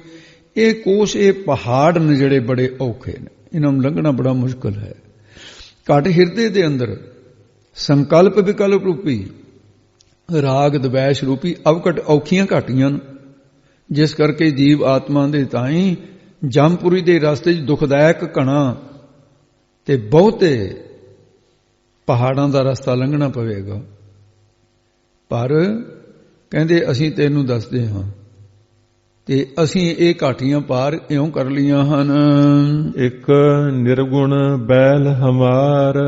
ਪਰੰਤੂ ਹਮਾਰ ਸਾਡੇ ਪਾਸ ਇੱਕ ਨਿਰਗੁਣ ਗੁਣਾਂ ਤੋਂ ਹੀਣਾ, ਕਮਜ਼ੋਰ ਜਾਂ ਲਿੱਸਾ ਜਾਂ ਬਲਦ ਹੈ। ਉਹ ਕੌਣ ਹੈ ਜੀ? ਕਹਿੰਦੇ ਮਨ ਰੂਪੀ ਬੈਲ। ਲਿੱਸਾ ਕਿਉਂ ਕਰ ਦਿੱਤਾ? ਵੀ ਇਹਨੂੰ ਥਕਾਤਾ ਭਜਨ ਕਰਾ ਕਰਾ ਕੇ। ਇਹ ਬਲਦ ਹੈ ਤੇ ਇਹ ਕਮਜ਼ੋਰ ਇਸ ਕਰਕੇ ਵੀ ਹੈ। ਕਹਿੰਦੇ ਸਤ ਸੰਤੋਖ ਦਇਆ ਧਰਮ ਵਿਚਾਰ ਆਦਿ ਕੇ ਸ਼ੁਭ ਗੁਣ ਨਹੀਂ ਹੈ। ਇਹ ਆਮ ਜਿਗਿਆਸੂ ਨੂੰ ਸਿੱਖਿਆ ਦੇ ਰਹੇ ਨੇ। ਇਹੋ ਜਿਹਾ ਬੁਲਦ ਹੈ ਸਾਰਿਆਂ ਦੇ ਕੋਲ, ਜਿਹਦਾ ਜਿਹੜਾ ਕਮਜ਼ੋਰ ਹੋ ਗਿਆ, ਸਤ ਨਹੀਂ, ਸੰਤੋਖ ਨਹੀਂ, ਦਇਆ ਧਰਮ ਨਹੀਂ। ਇਹ ਹੈ ਭਾਈ ਸਾਡੇ ਕੋਲ ਬੈਲ। ਰਮਈਏ ਸਿਓ ਇੱਕ ਬੇਨਤੀ। ਰਮਈਏ ਰਮੇ ਹੋਏ ਪਰਮੇਸ਼ਰ ਦੇ ਨਾਲ ਸਿਉ ਕੋਲ ਅਸੀਂ ਇੱਕ ਬੇਨਤੀ, ਪ੍ਰਾਰਥਨਾ, ਅਰਦਾਸ ਕਰਦੇ ਹਾਂ ਕੀ ਅਰਦਾਸ ਕਰਦੇ ਹਨ ਦੱਸਦੇ ਨੇ। ਮੇਰੀ ਪੂੰਜੀ ਰਾਖ ਮੁਰਾਰ। ਹੇ ਮੁਰਦੈਤ ਨੂੰ ਮਾਰਨ ਵਾਲੇ ਮੁਰਾਰੀ ਪ੍ਰਭੂ, ਮੇਰੀ ਸਾਡੀ ਸ਼ਰਧਾ ਰੂਪੀ ਪੂੰਜੀ ਰਾਸੀ ਜਿਹੜੀ ਹੈ ਇਹਦੀ ਰੱਖਿਆ ਕਰੋ। ਕਹਿੰਦੇ ਕੀ ਗੱਲ ਹੈ? ਕਹਿੰਦੇ ਕਾਮ ਕ੍ਰੋਧ ਲੋਭ ਮੋਹ ਹੰਕਾਰ ਦੇ ਜਿਹੜੇ ਚੋਰ ਨੇ ਇਹਨਾਂ ਤੋਂ ਬਚਾ ਕੇ ਰੱਖੋ, ਮੈਨੂੰ ਬਚਾ ਕੇ ਰੱਖਣਾ ਕਰੋ। ਮੇਰੀ ਪੂੰਜੀ ਰਾਖ ਮੁਰਾਰ, ਸਾਡੀ ਭਗਤੀ ਰੂਪੀ ਜਿਹੜੀ ਪੂੰਜੀ ਹੈ ਇਹ ਸਾਡੇ ਹਿਰਦੇ 'ਚ ਇਸਤਤ ਰਹੇ, ਇਹਦਾ ਨੁਕਸਾਨ ਨਾ ਹੋਵੇ, ਇਹਨੂੰ ਧਨ ਨੂੰ ਲੁੱਟ ਨਾ ਲੈ ਜਾਣ ਜਿਹੜੇ ਕਾਮ ਕ੍ਰੋਧ ਨੇ, ਇਹ ਟਿਕੀ ਰਹੇ ਤਾਂ ਪਰਲੋਕ ਨੂੰ। ਦੇਖੋ ਸਹੀ ਸਲਾਮਤ ਧਨ ਲੈ ਕੇ ਉਹੀ ਘਰ ਦੇ ਵਿੱਚ ਪਹੁੰਚ ਸਕਦਾ ਜਿਹੜਾ ਰਸਤੇ 'ਚ ਚੋਰਾਂ ਨੇ ਨਾ ਲੁੱਟ ਲਿਆ ਹੋਵੇ। ਜਿਹੜਾ ਲੁੱਟ ਲਿਆ ਉਹ ਤਾਂ ਖਾਲੀ ਹੱਥ ਹੋਊਗਾ ਨਾ। ਇਹ ਸਵਾਸਾਂ ਦੇ ਨਾਲ ਅਸੀਂ ਨਾਮ ਧਨ ਇਕੱਠਾ ਕੀਤਾ, ਇਹ ਲੁੱਟਿਆ ਨਾ ਜਾਵੇ। ਇਸ ਪ੍ਰਕਾਰ ਕਹਿੰਦੇ ਹਨ ਜੇ ਮੇਰੀ ਪੂੰਜੀ ਰਾਖ ਮੁਰਾਰ ਮਹਾਰਾਜ, ਇਹ ਕਿਰਪਾ ਕਰਕੇ ਮੇਰੀ ਪੂੰਜੀ ਸਾਵਤੀ ਰੱਖ ਦਿਓ ਜੇ। ਕੋ ਬਨਜਾਰੋ RAM ਕੋ। ਹੇ ਭਾਈ ਤੁਹਾਡੇ ਵਿੱਚੋਂ ਕੋਈ ਰਾਮ ਪਰਮੇਸ਼ਰ ਦੀ ਪ੍ਰਾਪਤੀ ਵਾਲਾ ਜਾਂ ਪਰਮੇਸ਼ਰ ਦੇ ਨਾਮ, ਉਸ ਨਾਮ ਕੋ ਦਾ ਨਾਮ ਦਾ ਵਣਜ ਕਰਨ ਵਾਲਾ ਬਣਜਾਰੋ ਬਣਜਾਰਾ ਹੈ। ਆਪ ਵਣਜ ਕਰਦਾ ਫਿਰਦੇ ਤੂੰ, ਇਹੋ ਜਿਹਾ ਬਣਜਾਰਾ ਹੈ ਤੇਰੇ ਕੋਲ? ਚੁੱਪ ਕਰ ਗਿਆ ਵਿਚਾਰਾ ਉਹ। ਮੈਂ ਕੀ ਗੱਲ ਕੀ ਸੀ, ਬਰਮ ਗਿਆਨ ਚ ਲੈ ਗਏ। ਜੇ ਕੋਈ ਤੁਹਾਡੇ ਵਿੱਚ ਹੈ ਤੋ ਅੱਗੇ ਦੱਸਦੇ ਨੇ ਮੇਰਾ ਟਾਂਡਾ ਲਾਦਿਆ ਜਾਏ ਰੇ। ਤਾਂ ਫਿਰ ਮੇਰਾ ਸਾਡਾ ਕਾਰਨ ਸਰੂਪ ਸੂਖਮ ਅਸਥੂਲ, ਇਹ ਜਿਹੜੀਆਂ ਦੇਹਾਂ ਹਨ, ਕਾਰਨ ਦੇਹ ਹੈ, ਸੂਖਮ ਦੇਹ, ਅਸਥੂਲ ਦੇਹ ਹੈ, ਇਹ ਦੇਹਾਂ ਰੂਪੀ ਟਾਂਡਾ ਬੈਲਾਂ ਦਾ ਸੁਮਦਾ ਭਾਉ ਭਗਤੀ ਰੂਪੀ ਵਸਤੂਆਂ ਦੇ, ਸ਼ਰਧਾ ਰੂਪੀ ਵਸਤੂਆਂ ਦੇ ਨਾਲ ਜਾਂ ਅੰਤਰਮੁਖੀ ਬਿਰਤੀ ਰੂਪ ਵਸਤੂਆਂ ਦੇ ਨਾਲ ਲੱਦਿਆ ਭਰਿਆ ਪਿਆ ਹੈ। ਇਹਨੂੰ ਕੋਈ ਲਿਜਾ ਸਕੇ ਹੈ ਕੋਈ ਤੁਹਾਡੇ ਵਿੱਚ ਐਸਾ? ਮੇਰਾ ਟਾਂਡਾ ਲਾਦਿਆ ਜਾਏ ਰੇ ਹੇ ਭਾਈ, ਹੈ ਕੋਈ ਤੁਹਾਡੇ ਵਿੱਚ ਐਸਾ? ਤੇ ਉਸ ਵੇਲੇ ਫਿਰ ਭਗਤ ਜੀ ਤੁਸੀਂ ਤਾਂ ਬ੍ਰਹਮ ਗਿਆਨ ਦੀ ਗੱਲ ਕਰਦੇ ਹੋ, ਫਿਰ ਸਾਨੂੰ ਤਾਂ ਅਸੀਂ ਤਾਂ ਬਾਹਰਲੀ ਗੱਲ ਕੀਤੀ ਸੀ, ਪਰ ਹੇ ਭਗਤ ਜੀ ਆਪ ਜੀ ਕਿਸ ਚੀਜ਼ ਦਾ ਵਪਾਰ ਕਰਦੇ ਹੋ? ਇਹ ਕਿਰਪਾ ਕਰਕੇ ਦੱਸੋ। ਫਿਰ ਦੱਸਦੇ ਹਨ, ਅਸਾਈ ਦੇ ਕੇ ਫਰਮਾਉਂਦੇ ਨੇ ਜੇ ਉੱਤਰ ਦਿੰਦੇ ਹਨ ਉਸ ਦੇ, ਹਉ ਬਨਜਾਰੋ RAM ਕੋ। ਕਹਿੰਦੇ ਭਾਈ ਹਉ ਮੈਂ ਰਾਮ ਪਰਮੇਸ਼ਰ ਦੀ ਪ੍ਰਾਪਤੀ ਦਾ, ਨਾਮ ਜਪਣ ਜਪਾਉਣ ਦਾ ਬਣਜਾਰੋ ਬਣਜ ਕਰਨ ਵਾਲਾ ਹਾਂ। ਇਹ ਬਣਜ ਕਰਦਾ ਹਾਂ ਮੈਂ, ਬਣਜ ਕਰੋ ਬਣਜਾਰਿਓ ਬੱਖਰ ਲਿਓ ਸੰਭਾਲ, ਤੈਸੀ ਵਸਤ ਵਿਸਾਹੀ ਹੈ ਜੈਸੀ ਨਿਭ ਹੈ ਨਾਲ। ਇਹ ਹੈ ਸਹਿਜ ਕਰੋ ਵਿਆਪਾਰ। ਤੇ ਇਹਨੂੰ ਭਾਈ ਇਹ ਜਿਹੜਾ ਬੱਬੇ ਦੇ ਪੈਰ 'ਚ ਚਿੰਨ ਲੱਗਿਆ ਹੋਇਆ ਹੈ, ਆਵਾਜ਼ ਕਿਵੇਂ ਬਣਾਊਗਾ? ਇਹ ਆਪਣੀ ਮਰਜ਼ੀ ਨਾਲ ਉਚਾਰਨ ਨਹੀਂ ਹੋ ਸਕਦਾ, ਇਹਦਾ ਕੁੰਡੀ ਹੈ ਉਚਾਰਨ ਦੀ। ਇਹ ਸਮਝ ਲਓ ਜਿਵੇਂ ਬੱਬੇ ਨੂੰ ਸਿਹਾਰੀ ਲੱਗੀ ਹੋਵੇ, ਨਾਲ ਉਹਦੇ ਐੜਾ ਹੋਵੇ, ਐੜੇ ਨੂੰ ਕੰਨਾ ਲੱਗਿਆ ਹੋਵੇ, ਬਾਕੀ ਪਾਰ ਸ਼ਬਦ ਤਾਂ ਉਸੇ ਤਰ੍ਹਾਂ ਹੋਊਗਾ। ਇਹ ਜਿਹੜਾ ਬੱਬੇ ਦੇ ਨਾਲ ਚਿੰਨ ਲੱਗਿਆ ਹੈ, ਇਹਦੀ ਉਚਾਰਨ ਦੀ ਆਵਾਜ਼ ਬਣੇਗੀ ਵਿਆਪਾਰ। ਬੱਬੇ ਨੂੰ ਸਿਹਾਰੀ ਲੱਗ ਜਾਏਗੀ, ਆੜੇ ਨੂੰ ਕੰਨਾ ਲੱਗੇ ਉਚਾਰਨ ਦੇ ਵਿੱਚ। ਇਸ ਤਰ੍ਹਾਂ ਇਹਦਾ ਉਚਾਰਨ ਹੈ। ਅੱਖਰਾਂ ਜਿਹੜੇ ਪੈਰਾਂ ਵਾਲੇ ਅੱਖਰ ਨੇ ਇਹ ਸੌਖੇ ਜੇ ਨਹੀਂ ਹੈਗੇ ਸ਼ੁੱਧ ਉਚਾਰਨ ਕਰਨੇ, ਇਹਨਾਂ ਨੂੰ ਧਿਆਨ ਦੇ ਨਾਲ ਪਕਾ ਲਿਆ ਕਰੋ। ਤੋ ਇਸ ਕਰਕੇ ਹਉ ਬਣਜਾਰੋ RAM ਕੋ ਸਹਿਜ ਕਰੋ ਵਿਆਪਾਰ। ਕਹਿੰਦੇ ਭਾਈ ਅਸੀਂ ਇਸ ਤਰ੍ਹਾਂ ਦੇ ਵਪਾਰ ਕਰਨ ਵਾਲੇ ਹਾਂ। ਸਹਿਜ ਅਵਸਥਾ ਵਿੱਚ, ਸਹਿਜ ਨਾਮ ਸ਼ਾਂਤੀ ਦਾ ਹੈ, ਸ਼ਾਂਤੀ ਦੇ ਨਾਲ ਸਹਿਜ ਅਵਸਥਾ ਵਿੱਚ ਇਸਤਤ ਹੋ ਕੇ ਰਾਗ ਅਤੇ ਦਵੇਸ਼, ਮਾਨ ਅਤੇ ਅਪਮਾਨ, ਭਲੇ ਅਤੇ ਬੁਰੇ, ਇਹਨਾਂ ਤੋਂ ਰਹਿਤ ਹੋ ਕੇ ਸਹਿਜ ਸਰੂਪ ਵਿੱਚ ਗਿਆਨ ਦਾ ਵਿਆਪਾਰ ਇਹ ਅਸੀਂ ਕਰਦੇ ਹਾਂ। ਤੁਸੀਂ ਵੀ ਇਹ ਕਰਨਾ ਕਰੋ। ਮੈਂ RAM ਨਾਮ ਧਨ ਲਾਦਿਆ। ਮੈਂ RAM ਪਰਮੇਸ਼ਰ ਦੇ ਨਾਮ ਰੂਪੀ ਧਨ ਵਿਭੂਤੀ ਨੂੰ ਆਪਣੇ ਅੰਤਸ਼ਕਰਨ ਰੂਪੀ ਗੱਡੇ ਦੇ ਵਿੱਚ ਲੱਦਿਆ ਹੋਇਆ ਹੈ। ਇਹ ਮੈਂ ਲੱਦਣਾ ਕੀਤਾ ਹੈ। ਬਿਖ ਲਾਦੀ ਸੰਸਾਰ। ਬਾਕੀ ਸੰਸਾਰ ਜਗਤ ਨੇ, ਲੋਕਾਂ ਨੇ ਮਾਇਆ ਦੀ ਇੱਛਾ ਰੂਪੀ ਵਿਸ਼ਿਆਂ ਦੀ ਬਿਖ ਜ਼ਹਿਰ ਲੱਦੀ ਹੋਈ ਹੈ। ਇਹ ਵਿਸ਼ੇ ਲੱਦ ਰਹੇ ਨੇ, ਅਸੀਂ ਨਾਮ ਦਾ ਧਨ ਲੱਦਿਆ ਹੈ। ਉਰਵਾਰ ਪਾਰ ਕੇ ਦਾਨੀਆ, ਹੇ ਉਰਵਾਰ ਇਸ ਲੋਕ ਪਾਰ ਪਰਲੋਕ ਕੇ ਦੇ, ਲੋਕ ਪਰਲੋਕ ਦੇ ਕਰਮਾਂ ਨੂੰ ਦਾਨੀਆਂ ਜਾਣਨ ਵਾਲੇ ਕੌਣ? ਚਿਤਰਗੁਪਤ। ਹੇ ਚਿਤਰਗੁਪਤੋ, ਹੁਣ ਤੁਸੀਂ ਮੇਰੇ ਕੀਤੇ ਹੋਏ ਕਰਮਾਂ ਦੇ ਜਿਹੜਾ ਲੇਖਾ ਦੁਨੀਆ ਦਾ ਤੁਸੀਂ ਕਰਦੇ ਹੋ, ਹੁਣ ਦੱਸੋ ਵੀ ਮੇਰਾ ਕੀ ਲੇਖਾ ਲਿਖੋਗੇ? ਧਰਮ ਰਾਏ ਦਰ ਕਾਗਦ ਫਾਰੇ, ਜਨ ਨਾਨਕ ਲੇਖਾ ਸਮਝਾ। ਕੀ ਲਿਖੋਗੇ ਤੁਸੀਂ? ਹੁਣ ਮੇਰੇ ਲਈ ਕੀ ਲਿਖੋਗੇ ਤੁਸੀਂ? ਲਿਖ ਲਿਓ ਆਲ ਪਤਾਲ। ਹੁਣ ਮੇਰੇ ਕਰਮਾਂ ਦੀ ਥਾਂ ਤੇ ਤੁਸੀਂ ਆਪਣੀ ਮਰਜ਼ੀ ਨਾਲ ਆਲ ਪਤਾਲ, ਊਚ ਨੀਚ, ਸ਼ੁਭ ਅਸ਼ੁਭ, ਉਲਟ ਪੁਲਟ, ਜਿਹੜਾ ਕੁਝ ਮਰਜ਼ੀ ਹੈ ਲਿਖ ਲਓ। ਮੈਨੂੰ ਕਿਸੇ ਪ੍ਰਕਾਰ ਦਾ ਹੁਣ ਡਰ ਨਹੀਂ ਰਿਹਾ ਤੁਹਾਡਾ। ਚਿਤਰਗੁਪਤਾਂ ਨੂੰ ਕਹਿ ਰਹੇ ਨੇ ਰਵਿਦਾਸ ਜੀ, ਲਿਖ ਲਓ ਜਿਹੜਾ ਕੋਈ ਲਿਖਣਾ। ਉਹ ਕਹਿੰਦੇ ਮਹਾਰਾਜ ਅਸੀਂ ਕੀ ਲਿਖਣਾ? ਹੁਣ ਨਾਨਕ ਜਿਨ ਕੋ ਸਤਿਗੁਰ ਮਿਲਿਆ ਤਿਨ ਕਾ ਲੇਖਾ ਨਿਬੜਿਆ। ਨਿਬੜ ਗਿਆ ਲੇਖਾ, ਹੁਣ ਕੀ ਲਿਖਣਾ ਤੁਹਾਡਾ ਲੇਖਾ? ਉਹਨੇ ਵੀ ਐਵੇਂ ਥੋੜੀ ਕਿਹਾ। ਤੋ ਇਸ ਕਰਕੇ ਸਾਧ ਸੰਗਤ ਜੀ, ਜਿਹਦੀ ਫਿਰ ਸਰਕਾਰ ਦੇ ਉੱਪਰ ਲੈਵਲ ਤੇ ਪਹੁੰਚ ਹੁੰਦੀ ਹੈ, ਉਹ ਫਿਰ ਪੁਲਿਸ ਵਾਲਿਆਂ ਨੂੰ ਅੱਖਾਂ ਨਹੀਂ ਦਿਖਾਉਣ ਦਾ, ਕਹਿੰਦਾ ਕਰ ਲਓ ਜਿਹੜਾ ਕੋਈ ਕਰਨਾ ਤੁਸੀਂ। ਐਂ ਕਹਿੰਦੇ ਸੁਣੇ ਨਾ ਕਈ, ਉਹਦਾ ਮਤਲਬ ਹੁੰਦਾ ਹੈ। ਉਹ ਫਿਰ ਜਦ ਸੱਚੀ ਸਰਕਾਰ ਦੇ ਬਣ ਗਏ ਭਗਤ ਰਵਿਦਾਸ ਜੀ ਕਹਿੰਦੇ ਫਿਰ ਧਰਮ ਰਾਜ ਦੇ ਜਿਹੜੀ ਪੁਲਿਸ ਹੈ, ਕਹਿੰਦੇ ਕਰ ਲਓ ਹੁਣ ਤੁਸੀਂ ਜਿਹੜਾ ਕੋਈ ਕਰਨਾ। ਇਸ ਪ੍ਰਕਾਰ ਦਾ ਫਿਰ ਕਹਿੰਦੇ ਆਲ ਪਤਾਲੇ ਲਿਖਣਾ ਪਊਗਾ। ਜਣੀ ਲਿਖਣ ਨੂੰ ਹੈ ਹੀ ਨਹੀਂ, ਕੁਛ ਛੱਡਿਆ ਹੀ ਨਹੀਂ ਜਿਹੜਾ ਕੋਈ ਤੁਸੀਂ ਲਿਖ ਲਓਗੇ। ਨਿਸ਼ਕਾਮ ਕਰਮ ਕਰਕੇ ਕਾਮਨਾ ਤੋਂ ਰਹਿਤ ਕਰਮ ਕੀਤਾ, ਉਹਦਾ ਬਣਦਾ ਹੀ ਨਹੀਂ, ਕੋਈ ਪੁੰਨ ਹੀ ਨਹੀਂ ਬਣਦਾ, ਉਹ ਵੀ ਨਹੀਂ ਲਿਖ ਸਕਦੇ। ਪਾਪ ਕਰਮ ਕਰਦਾ ਨਹੀਂ ਮੈਂ, ਇਸ ਕਰਕੇ ਪਾਪ ਕਰਮ ਨਹੀਂ ਲਿਖ ਸਕਦੇ। ਹੁਣ ਤਾਂ ਆਲ ਪਤਾਲੇ ਲਿਖਣਾ ਪਊਗਾ। ਇਹ ਕੁਛ ਨਹੀਂ ਤੁਸੀਂ ਲਿਖ ਸਕਦੇ ਹੋ।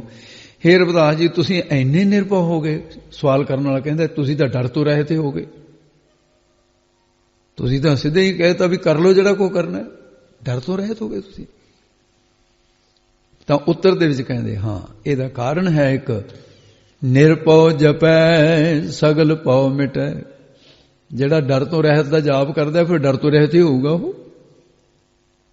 ਤੋ ਅੱਗੇ ਦੱਸਦੇ ਹਨ, ਮੋਹਿ ਜਮ ਡੰਡ ਨ ਲਾਗਈ। ਹੇ ਭਾਈ, ਕਿਉਂਕਿ ਮੈਨੂੰ ਕਰਤਾ ਭੋਗਤਾ ਹੰਗਤਾ ਮਮਤਾ ਆਦਿ ਦੇ ਸਰਬ ਸਾਰੇ ਜੰਜਾਲ ਬੰਧਨ, ਇਹ ਜਿਹੜੇ ਸੀ ਮੋਹਿ ਜਮ ਡੰਡ ਲੱਗ ਗਈ। ਤਾਂ ਸਾਰੀ ਤੁਕ ਬੋਲੋ ਜੀ, ਇਹਦਾ ਅਰਥ ਚੰਗਾ ਬਣਦਾ ਸਾਰੀ ਤੁਕ ਦਾ। ਤਜੀਲੇ ਸਰਬ ਜੰਜਾਲ। ਮੁੱਢ ਤੋਂ ਸਾਰਾ ਬੋਲੋ। ਮੋਹਿ ਜਮ ਡੰਡ ਨ ਲਾਗਈ, ਤਜੀਲੇ ਸਰਬ ਜੰਜਾਲ। ਹੇ ਭਾਈ, ਤਜੀਲੇ ਸਰਬ ਜੰਜਾਲ, ਮੈਂ ਕਰਤਾ ਭੋਗਤਾ ਦੇ ਹੰਗਤਾ ਮਮਤਾ ਦੇ ਸਰਬ ਸਾਰੇ ਹੀ ਜੰਜਾਲ ਬੰਧਨ ਸੀ। ਇਹ ਤਜੀਲੇ ਮੈਂ ਛੱਡ ਦਿੱਤੇ ਸਾਰੇ। ਜਦੋਂ ਇਹ ਛੱਡ ਦਿੱਤੇ, ਇਹ ਅਨਮੇ ਰੀਤ ਹੈ। ਇਸ ਕਰਕੇ ਮੋਹੇ ਮੈਨੂੰ ਮੇਰੇ ਤਾਂ ਹੀ ਜਮ ਡੰਡ, ਜਮਾਂ ਦਾ ਡੰਡਾ, ਜਮਾਂ ਦੀ ਸਜ਼ਾ ਨਹੀਂ ਲੱਗੇਗੀ। ਦੂਰ ਜਮ ਤਾਂ ਫਿਰ ਦੂਰ ਤੋਂ ਭੱਜਦੇ ਆ ਦੇਖ ਕੇ ਜਨ। ਤੋ ਇਸ ਕਰਕੇ ਕਹਿੰਦੇ ਤੇ ਭਗਤੀ ਤੇ ਤੁਸੀਂ ਦੁਨੀਆ ਦੇ ਰੰਗ ਤਮਾਸ਼ਿਆਂ ਵਿੱਚ ਕਦੇ ਨਹੀਂ ਪਰਚਦੇ। ਰੰਗ ਤਮਾਸ਼ਿਆਂ ਵਿੱਚ ਪ੍ਰਸ਼ਨ ਕਰਨ ਵਾਲੇ ਵੀ ਬੜੇ ਇਸ ਤਰ੍ਹਾਂ ਦੇ ਆ, ਜਿਹਾ ਜਿਹਾ ਮੂੰਹ ਚ ਆਉਂਦੀ ਆ। ਕਈ ਵਾਰੀ ਮਹਾਂਪੁਰਖਾਂ ਦੇ ਕੋਲ ਇਹ ਜਿਹੇ ਪ੍ਰਸ਼ਨ ਕਰ ਦਿੰਦੇ ਆ। ਤੋ ਇਸ ਕਰਕੇ ਅੱਗੇ ਉੱਤਰ ਦਿੰਦੇ ਹਨ, ਜੈਸਾ ਰੰਗ ਕੁਸੁੰਭ ਕਾ। ਕਹਿੰਦੇ ਭਾਈ ਦੁਨੀਆ ਦੇ ਰੰਗਾਂ ਦੀ ਗੱਲ ਕਰਦੇ ਆ, ਇਹ ਤਾਂ ਕਸੁੰਭਾ ਰੰਗ ਹੈ। ਕਸੁੰਭਾ ਇੱਕ ਬੂਟੀ ਹੁੰਦੀ ਹੈ, ਇਹ ਜਾਂ ਤਾਂ ਬਹੁਤੀ ਹੁੰਦੀ ਹੈ ਚੀਨ ਦੇ ਵਿੱਚ ਜਾਂ ਭਾਰਤ ਦੇ ਵਿੱਚ ਹੁੰਦੀ ਹੈ। ਆਪਣੇ ਦੋਨਾਂ ਮੁਲਕਾਂ 'ਚ ਹੁੰਦੀ ਹੈ ਜ਼ਿਆਦਾ, ਬਾਕੀ ਦਾਵਾਂ ਤੇ ਨਹੀਂ ਹੁੰਦੀ। ਦੋ ਤਰ੍ਹਾਂ ਦੇ ਰੰਗ ਨੇ। ਜੇ ਅਤਿਅੰਤ ਕੱਚਾ ਰੰਗ ਲੈਣਾ ਹੋਵੇ ਤਾਂ ਕਸੁੰਭੀ ਇੱਕ ਬੂਟੀ ਹੈ, ਬਹੁਤ ਦੇਖੀ ਹੈ ਪੁਰਾਣੇ ਸਮੇਂ 'ਚ, ਤਾਂ ਆਪਣੇ ਖੇਤਾਂ 'ਚ ਆਮ ਹੁੰਦੀ ਸੀ ਸਾਡੇ ਤਾਂ। ਉਹਦੇ ਜਿਹੜਾ ਫੁੱਲ ਹੈ ਨਾ, ਫੁੱਲ ਦੇ ਵਿੱਚ ਬੜਾ ਸੋਹਣਾ ਰੰਗ ਹੈ, ਐ ਫੁੱਲ ਵੀ ਬੜਾ ਸੋਹਣਾ ਦਾ, ਉਹਦੇ ਵਿੱਚ ਰੰਗ ਨਿਕਲਦਾ ਹੈ। ਇੰਨਾ ਕੱਚਾ ਰੰਗ ਹੈ, ਜੇ ਕੱਪੜੇ ਨੂੰ ਚਾੜ ਦਿਓ, ਧੁੱਪੇ ਰੱਖ ਦਿਓ ਤਾਂ ਵੀ ਡੱਬ ਖੜੱਬਾ, ਜੇ ਪਾਣੀ ਪੈ ਜਾ ਤਾਂ ਤੇ ਨਾਲ ਹੀ ਲੈ ਜਾਂਦਾ ਹੈ। ਇਹਨੂੰ ਕਹਿੰਦੇ ਕੱਚਾ ਰੰਗ ਕਸੁੰਭ ਕਾ, ਥੋੜੜਿਆਂ ਦਿਨ ਚਾਰ ਜਿਓ। ਕੱਚਾ ਰੰਗ ਕਸੁੰਭ ਕਾ, ਪਾਣੀ ਧੋਤੇ ਥਿਰ ਨਾ ਰਹੋਈ, ਭਾਈ ਗੁਰਦਾਸ ਲਿਖਦੇ। ਜਿੱਥੇ ਪੱਕੇ ਰੰਗ ਦੀ ਗੱਲ ਕਰਨੀ ਉੱਥੇ ਫਿਰ ਮਜੀਠ ਦੀ ਗੱਲ ਕਰਦੇ ਆ। ਉਹ ਗਾਹਾਂ ਵਾਲੀ ਤੁਕ 'ਚ ਕਰਨਗੇ।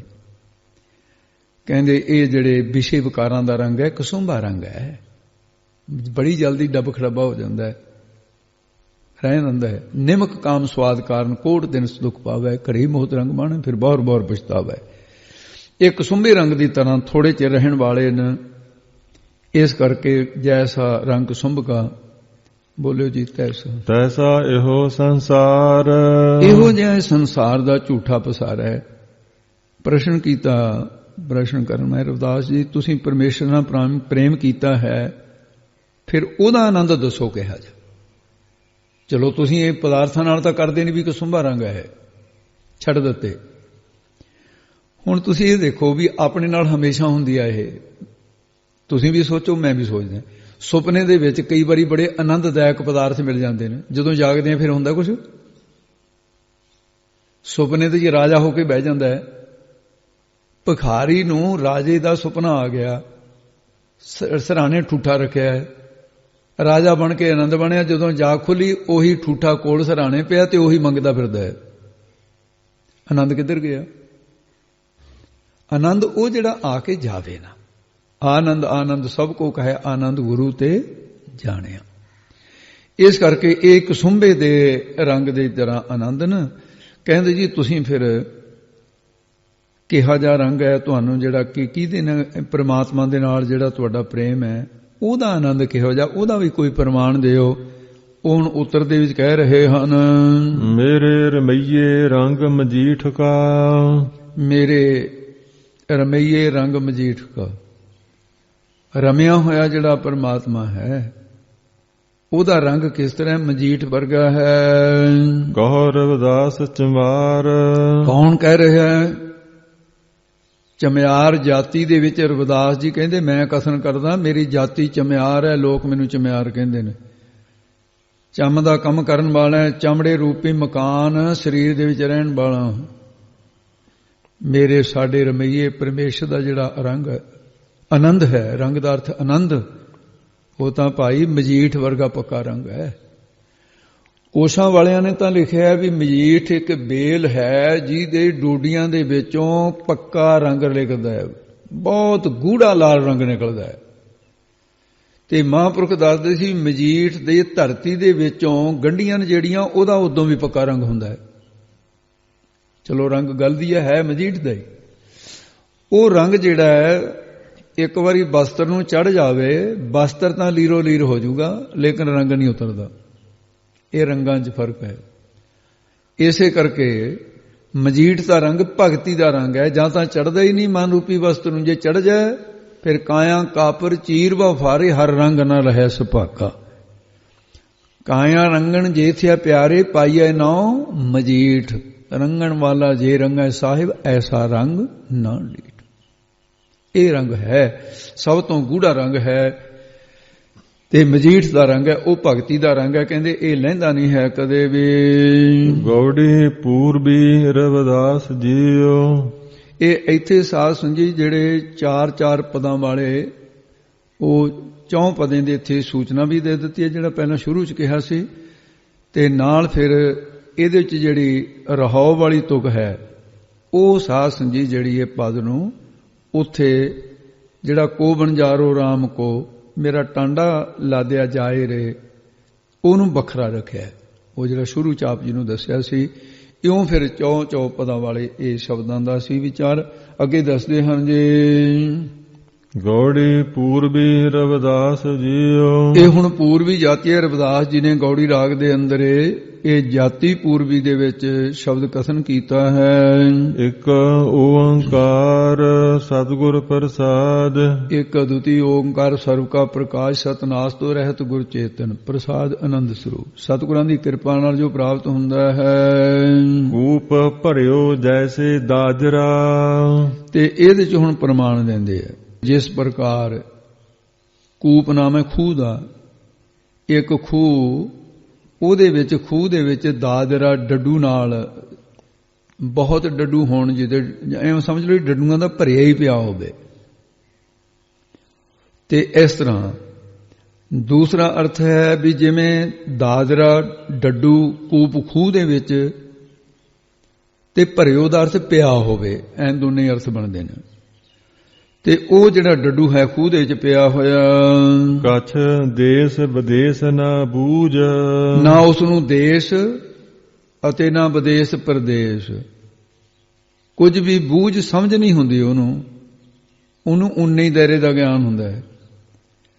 ਤੇ ਇਸ ਕਰਕੇ ਨਾ ਇਸੇ ਪ੍ਰਕਾਰ ਜਿਹੜਾ ਜੀਵ ਹੈ, ਦੁਬਾਰੇ ਬੋਲ ਦਿਓ ਜੀ ਸਾਰੀ ਪੰਕਤੀ। ਕੂਪ ਭਰਿਓ ਜੈਸੇ ਦਾਜਰਾ, ਕਛ ਦੇਸ ਵਿਦੇਸ ਨਾ ਬੂਝ।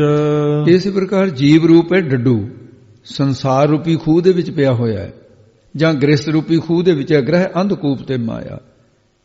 ਇਹ ਗ੍ਰਸਥ ਰੂਪੀ ਦੇਸ਼ ਤੋਂ ਬਿਨਾਂ ਆਤਮਾਨੰਦ ਰੂਪੀ ਪ੍ਰਦੇਸ਼ ਬਾਰੇ ਉਹ ਕੁਝ ਵੀ ਨਹੀਂ ਜਾਣਦਾ। ਆਤਮਾ ਰੂਪੀ ਦੇਸ਼, ਪਰਮਾਤਮਾ ਰੂਪੀ ਪ੍ਰਦੇਸ਼ ਬਾਰੇ ਇਹ ਕੁਝ ਵੀ ਨਹੀਂ ਜਾਣਦਾ, ਨਾ ਬੂਝ, ਸਮਝੇ ਨਹੀਂ ਹੈ ਇਹਨੂੰ ਵੀ ਆਤਮਾ ਕੀ ਹੈ, ਪਰਮਾਤਮਾ ਕੀ ਹੈ। ਇਹਦੇ ਸਾਥ ਹੀ ਦ੍ਰਿਸ਼ਟਾਂਤ ਹੈ, ਜਿਵੇਂ ਇੱਕ ਕਹਿੰਦੇ ਬਾਦਸ਼ਾਹ ਦੇ ਮਹਲ ਦੇ ਕੋਲ ਇੱਕ ਤੇ ਖੂਹ ਸੀ, ਖੂਹ ਤਾਂ ਆਮ ਹੀ ਹੁੰਦੇ ਸੀ, ਇਹ ਉਹਦੇ 'ਚ ਡੱਡੂ ਰਹਿੰਦਾ ਸੀ। ਉਹ ਇੱਕ ਦਿਨ ਅਚਾਨਕ ਖੂਹ ਦੇ ਉੱਤੇ ਮਾਨ ਸਰੋਵਰ ਤੋਂ ਹੰਸ ਸੀ ਜਿਹੜਾ, ਉਹ ਆਪਣੀ ਮੌਜ ਨਾਲ ਵਿਚਰਦਾ ਹੋਇਆ ਉੱਥੇ ਮੌਣ ਤੇ ਬਹਿ ਗਿਆ ਹੋਵੇ। ਉਹ ਹੰਸ ਖੂਹ ਦੇ ਕਿਨਾਰੇ ਉੱਪਰ ਮੌਣ ਤੇ ਬੈਠਾ ਹੈ, ਖੂਹ ਦੇ ਵਿੱਚ ਡੱਡੂ ਨੇ ਵੇਖ ਲਿਆ। ਉਹ ਕਹਿੰਦਾ, ਭਰਾਵਾ ਤੂੰ ਕੌਣ ਹੈ, ਅੱਗੇ ਤਾਂ ਕਦੇ ਦੇਖਿਆ ਨਹੀਂ ਤੂੰ। ਉਹ ਕਹਿੰਦਾ ਵੀ ਮੈਂ ਇਸ ਕਰਕੇ ਨਹੀਂ ਦੇਖਿਆ ਵੀ ਮੈਂ ਤਾਂ ਬਹੁਤ ਦੂਰ ਰਹਿਣਾ। ਅਖੇ ਕੀ ਨਾਂ ਤੇਰਾ? ਕਹਿੰਦਾ ਮੈਨੂੰ ਹੰਸ ਕਹਿੰਦੇ ਆ। ਅੱਛਾ, ਰਹਿੰਦਾ ਕਿੱਥੇ ਆ? ਕਹਿੰਦਾ ਮਾਨ ਸਰੋਵਰ ਤੇ। ਕਹਿੰਦਾ ਮਾਨ ਸਰੋਵਰ ਤੇ ਰਹਿਣਾ? ਕਹਿੰਦਾ ਹਾਂ ਮੈਂ ਮਾਨ ਸਰੋਵਰ ਤੇ ਰਹਿਣਾ। ਡੱਡੂ ਕਹਿੰਦਾ ਵੀ ਹੈ ਕਿੱਡਾ ਕੁ ਮਾਨ ਸਰੋਵਰ? ਉਹ ਕਹਿੰਦਾ ਬਹੁਤ ਵੱਡਾ ਹੈ, ਅੰਤੇ ਕੋਈ ਨਹੀਂ। ਅੱਛਾ, ਕਹਿੰਦਾ ਵੀ ਮੈਂ ਤੈਨੂੰ ਪ੍ਰਮਾਣ ਦੇਣਾ। ਡੱਡੂ ਨੇ ਇੱਕ ਪਾਸੇ ਮੌਣ ਦੇ ਨਾਲ ਲੱਗਿਆ ਹੋਇਆ ਸੀ ਕੰਧ ਦੇ ਨਾਲ, ਉਹਨੇ ਛਾਲ ਮਾਰੀ, ਇੱਕ ਹਿੱਸਾ ਖੂਹ ਦਾ ਟਪੂਸੀ ਮਾਰੀ ਛੋਟੀ ਜੀ। ਕਹਿੰਦਾ ਇੰਨਾ ਕੁ ਹੈਗਾ? ਕਹਿੰਦਾ ਇਹ ਕਿੱਡੀ ਗੱਲ ਕਰਦੀ? ਕਹਿੰਦਾ ਤਾਂ ਬਹੁਤ ਵੱਡਾ ਹੈ। ਕਹਿੰਦਾ ਅੱਛਾ।